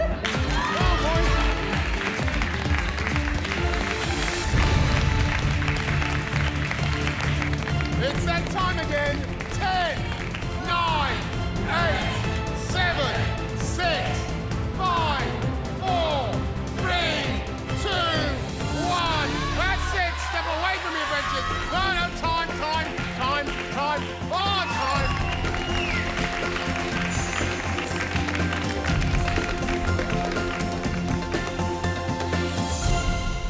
Before we taste this, how'd you feel going through that cook, guys? I thought it was a really difficult mystery box, actually. And I think we had different ideas about what we wanted to do. I definitely wanted to do dessert. George definitely wanted to do smoked sardine bones. So the heart of the dish was the smoked sardine bones, and where are they? We didn't end up using them. They just weren't good enough. Yeah. So if it's not good enough, you don't put it on the plate.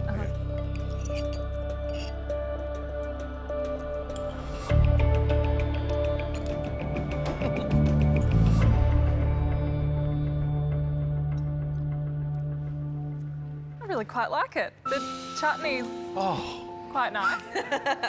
And I think the scallops are cooked well. I think the flavour of the manchego is awesome. The flavour of the chutney is awesome.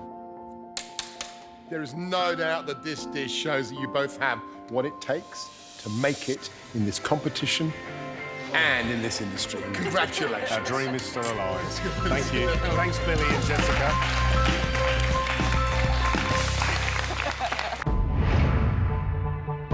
Well, welcome back. Now, this is going to be epic. Judges, please join the contestants. This is it. It's team finalists versus team judges. Today, you're going to be cooking in a relay. Each cook will have 15 minutes to contribute to their dish. 15? Right, so cook 1 will run into the pantry, choose the ingredients and start cooking. After 15 minutes, cook 2 will take over. You'll have 1 minute to hand over. After those 15 minutes, cook 3 will take over. I will be choosing 2 contestants with grudges against the judges to judge alongside me. The winning team gets bragging rights for the next 12 months. You're also playing for the pot lid. Brilliant. Done.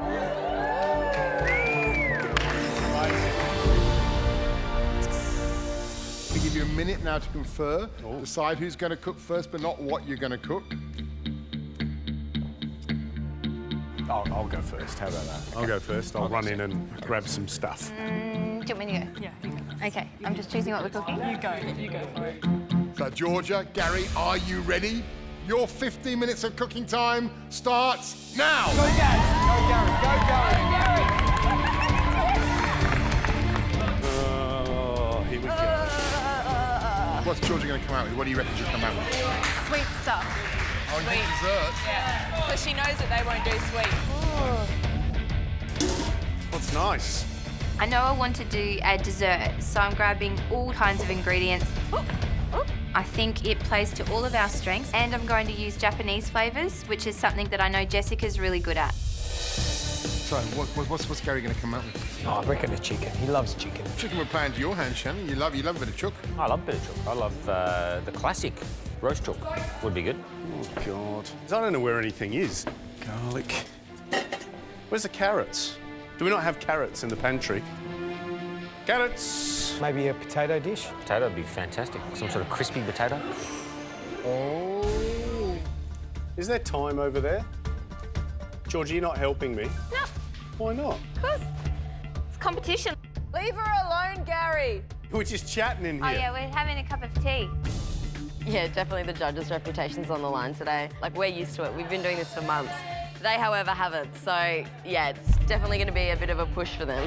Come on, Georgia!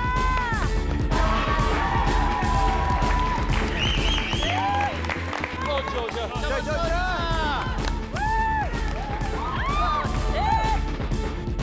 Never good to stop breaking anything. It's brilliant. I'll just kick off. Oh, did I get a carrot? I didn't get a carrot. How many more minutes? Is that 5 minutes That's now? 5 minutes gone. Okay. I'm just going for a dessert. There's beautiful mandarins there, there's some kiwi fruit, and there's also some pears. So I'm thinking something poached, some fried puffed black rice. I'm going to poach the pears and then surround them with some kind of curd. I'm thinking we could use the mandarins for that, and then I'm hoping Billy can come up with a creamy element. First thing I'm going to do is put on the poaching stock. I'm going to add some oolong tea, some water, some sugar, some mandarin peel, and get it boiling away. Once I've got my poaching liquid on, I need to get my pears ready to put into the liquid. 6 or 7 minutes have gone by and Georgia's well into her cook, but Gary still hasn't emerged from the pantry. Come on, Madeira, where are you? Gary, hurry up! I'm trying to find Madeira. Come on, Gary. Running again. The judges are probably a bit rusty compared to these girls. They've got a bit to prove. I didn't realise we had to get our own equipment. So Gary's doing savoury, Georgia's doing a dessert. Yeah. Oh, you know, I'm going to do, hopefully, chicken, multi-purpose. So I'm going to try and prepare wings. I'm going to get the crown ready to go in the oven so it can roast, yeah, which is that. And I'm going to put water onto the boil for parsley puree. And chicken skin I'm going to get on, because that can just be cooking away in the oven whilst Shannon sets up the next leg. Come on, Gary. Come on, guys, let's go. Georgia, Gary, you've got 5 minutes left. Wow. Come on, Georgia! Come on, Georgia. Go, Georgia! Time's definitely against me, and it's running out really quickly. I need to make sure I can get as much done as I can for my team. How's the pressure going, Georgia? Yeah, pressure's good. Go, Georgie. Georgia is nuts, like absolutely nuts. What she's been able to achieve in 10 minutes on the floor is incredible. I hope you got a clear plan. 1 minute to hand over. 1 minute to go. Come on, guys.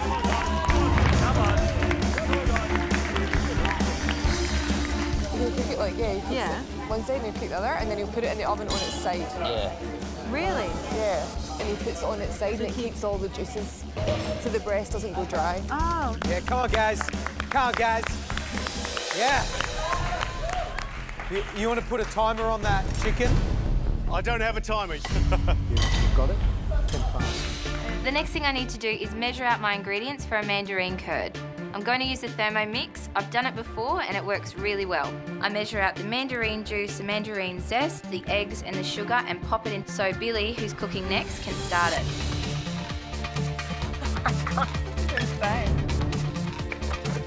That's done, measurement's done. Cool. Ow, ow, ow. Oh, John.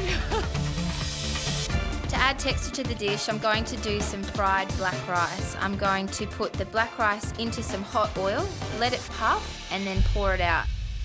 All right, hand over. Tag team, in you go. So I'm going to do a creamy thing, like a really quick parfait. Is that cool? Yeah, go for it. Go. Can you get sesame seeds as well, please? Let's go. All right, tell me what have we got, mate? You can do anything you want with the chicken, but I've got a couple of drumettes. Okay. Chicken skin, parsley puree. White wine. Couldn't find any Madeira. I thought something bigger would be better. You go for your life. Well done. Well done. He's had this pace about him this whole time, and now it's like, nah. You all right?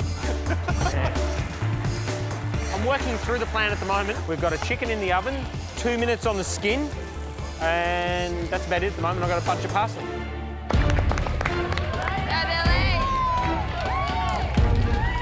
Georgia has an oolong tea mixture on the stove and there are pears poaching in it. She's puffed some black rice and started on the mandarin curd. And now I'm going to make a parfait so that we have something creamy on the plate. Got to do a parfait. We know how good she is. She's a parfait queen. She's the parfait. She is. She's parfait at parfait. What do you think, Fiona? I don't know, I'm a bit worried about this curd and a parfait setting in the next 15 minutes. Yeah. Old Billy ate 'em. Go, Billy.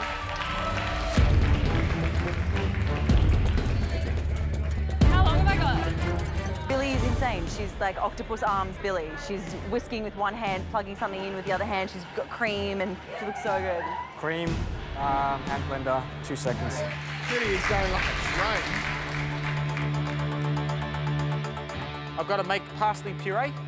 Anchovies and capers going to go on the puree with a bit of garlic. It goes quick, doesn't it? I've got to get pomade on. How long do you reckon that chicken's been in? It needs 22 minutes, and it went in 5 minutes before I came on. It's contestant versus judge. It's ponytail versus ponytail. 3 minutes to go to hand over. Just 3 minutes. Come on. Oh, Billy, you're doing a great job. I'm trying to work fast because we've really got not much time. Just got the ice cream part of it done now, so just got to freeze that in the blast chiller. Go, Billy. Check your peg. Billy's doing a little parfait. They've got a curd on the go, poached pears, all sorts of different things happening. And in the time, it's amazing to watch. Is that the right size knife for that job, Billy? That's the question. Doing the job, Matt.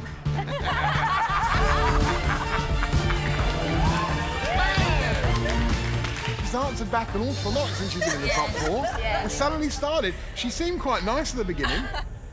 Now that the pears are in the poaching liquid, I go to check on the curd. That's not thick at all. No? No.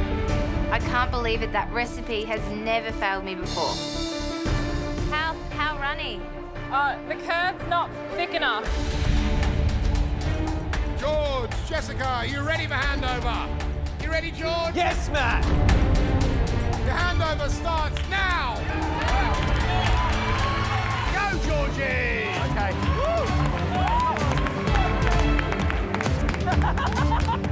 George's turn to cook starts and he races straight out to the garden. He hasn't left any time for handover. Shannon hasn't had a chance to tell him what still needs to be done, and they've all seemed to have forgotten about that chicken. All right, come on, Jess. You got it. Those are in the freezer. Yeah. How's this looking? Yeah. Woo! That's thin. I've just started my leg of the cook, and my first priority is fixing this curd. What's it look like? It's really thin. Whoa, what's wrong with it? The curd hasn't thickened, so I'm going to add some more butter to it. Is it thickening? The butter isn't thickening the curd. Add another yolk to thicken it up. And then John suggests to add another egg yolk, and it's got to be worth a try. So what Jess has got to do is thicken up the curd. She's got to reduce the syrup. She's got to finish cooking the pears. She's got to plate the dish up. Lot to do. Yeah, there is a lot to do. How's those pears? They're getting there.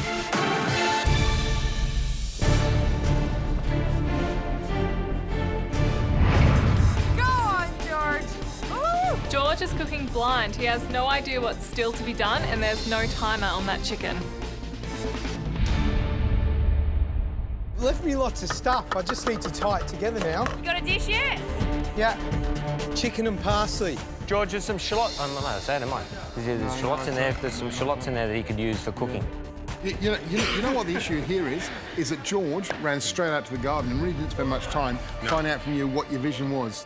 He's going to beautiful buttery potatoes, chicken on a crown, parsley and anchovy oil. Yeah, some other sort of sauce. Some other sauce there. Yum.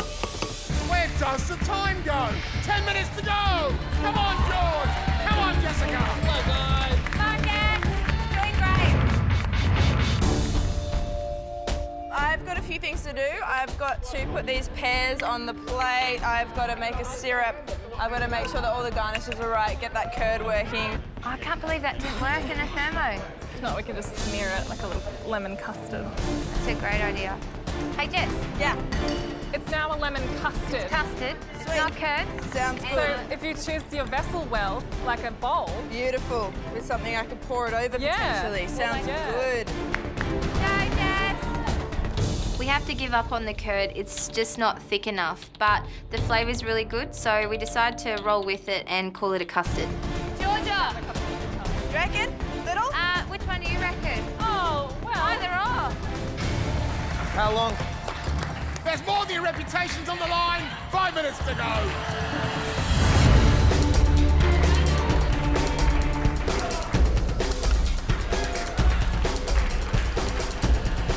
Oh, George is so good at plating. It's going to be...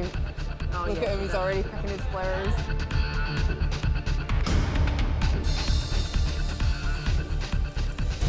It's not cooked, man.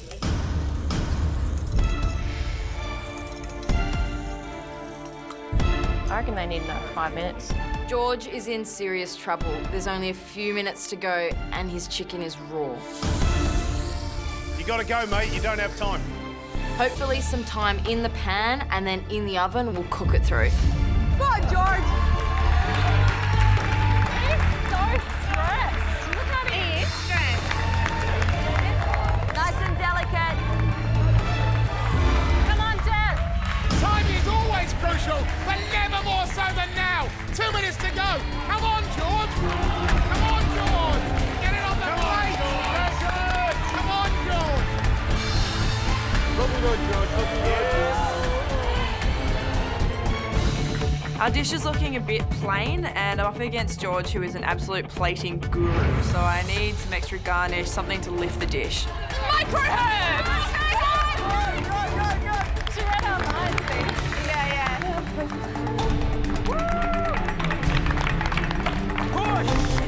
Keep pushing, George! How long have I got? 1 minute to go. No. The chicken is raw. It's raw. See? Even the best chefs can cook raw chicken. Sends you home. Keep pushing, George.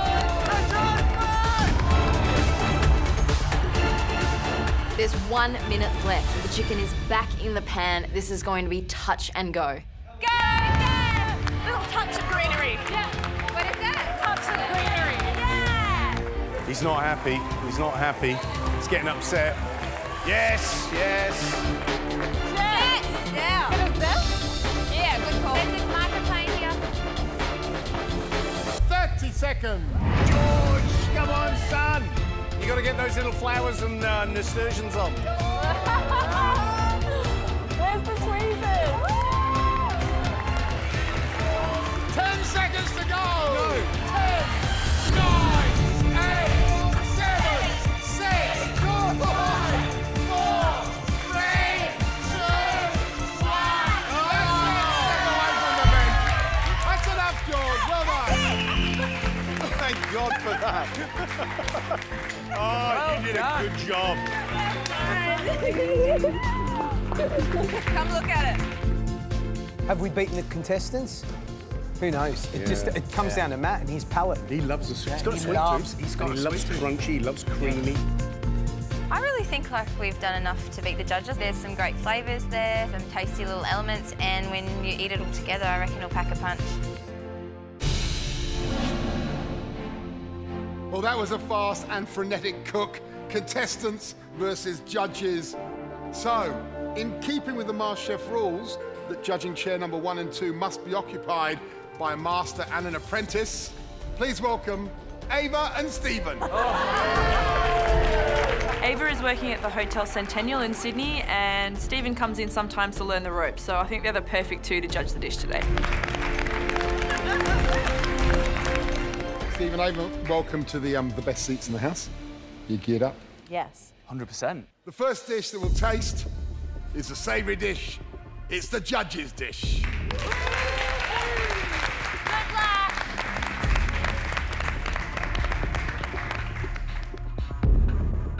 So what's the dish? It's a pomana with roast chicken breast, parsley puree, jus gras, crispy skin, and nasturtium leaves to finish.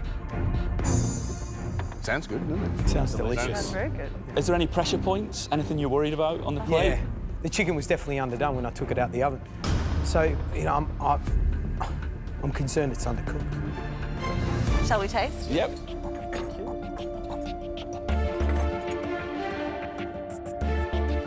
Oh, look at that, perfect. Oh, yeah, it looks good. All right.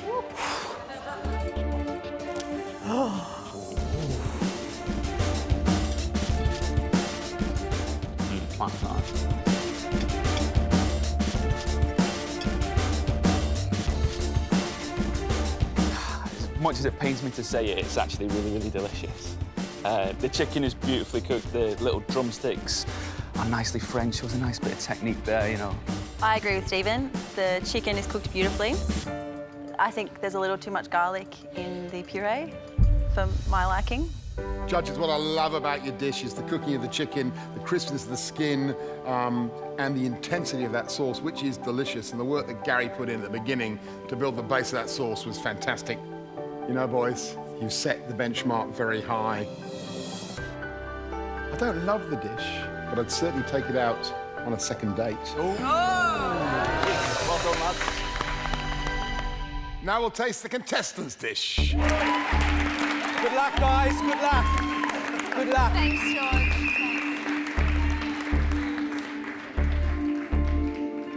We've made oolong poached pears with a sesame crust. We've got a mandarin curd turned custard. We've got a honey parfait, some puffed wild rice, and fresh mandarin. Sounds delicious. Sounds delicious. But is it delicious? That's the question. Right, let's taste.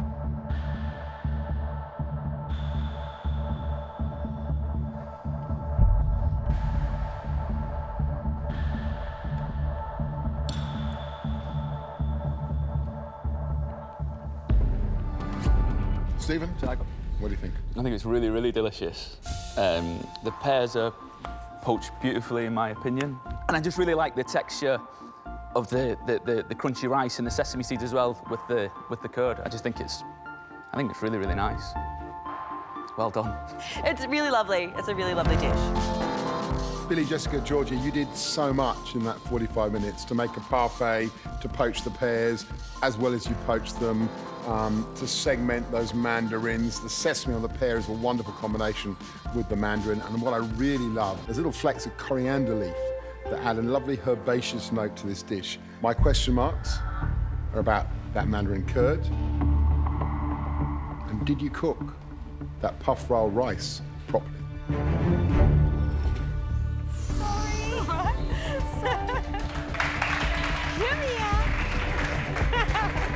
Not bad,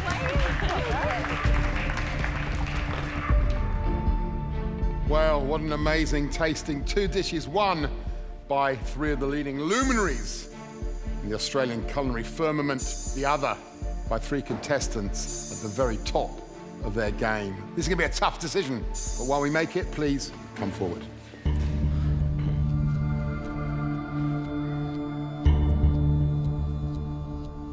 I didn't love the girls' dessert.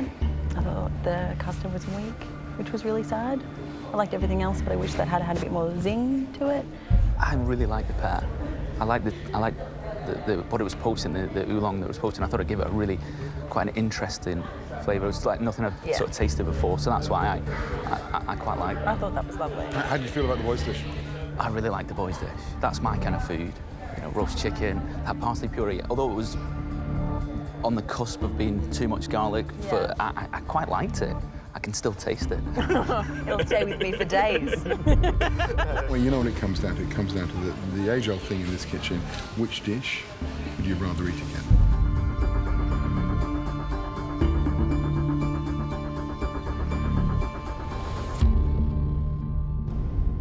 2 beautiful dishes with so much to love, but each dish with a tiny flaw. The setting of the mandarin curd, the amount of garlic in the puree. But the decision is unanimous. The winner, bragging rights and the pot lid, is the boys.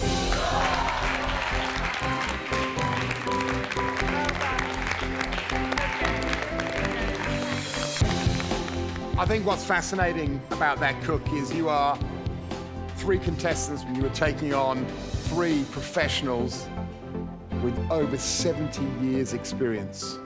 That is amazing to get that close. Jessica, Billy, Georgia, you are in fine fettle for the week to come. We didn't win, but I'm really happy with how we did. Maybe one day when we've got 70 years experience under our belt, we can have a rematch. I think we all deserve something sweet. Oh, look at that. Got a champagne. Come on, have you come? Thank you. Come on, everyone. You know what, we've said it before, but we couldn't think of a better top 3. It is going to be a massive finals week, and I mean massive challenges ahead. The best woman will win, of course. Here's to the class of 2015.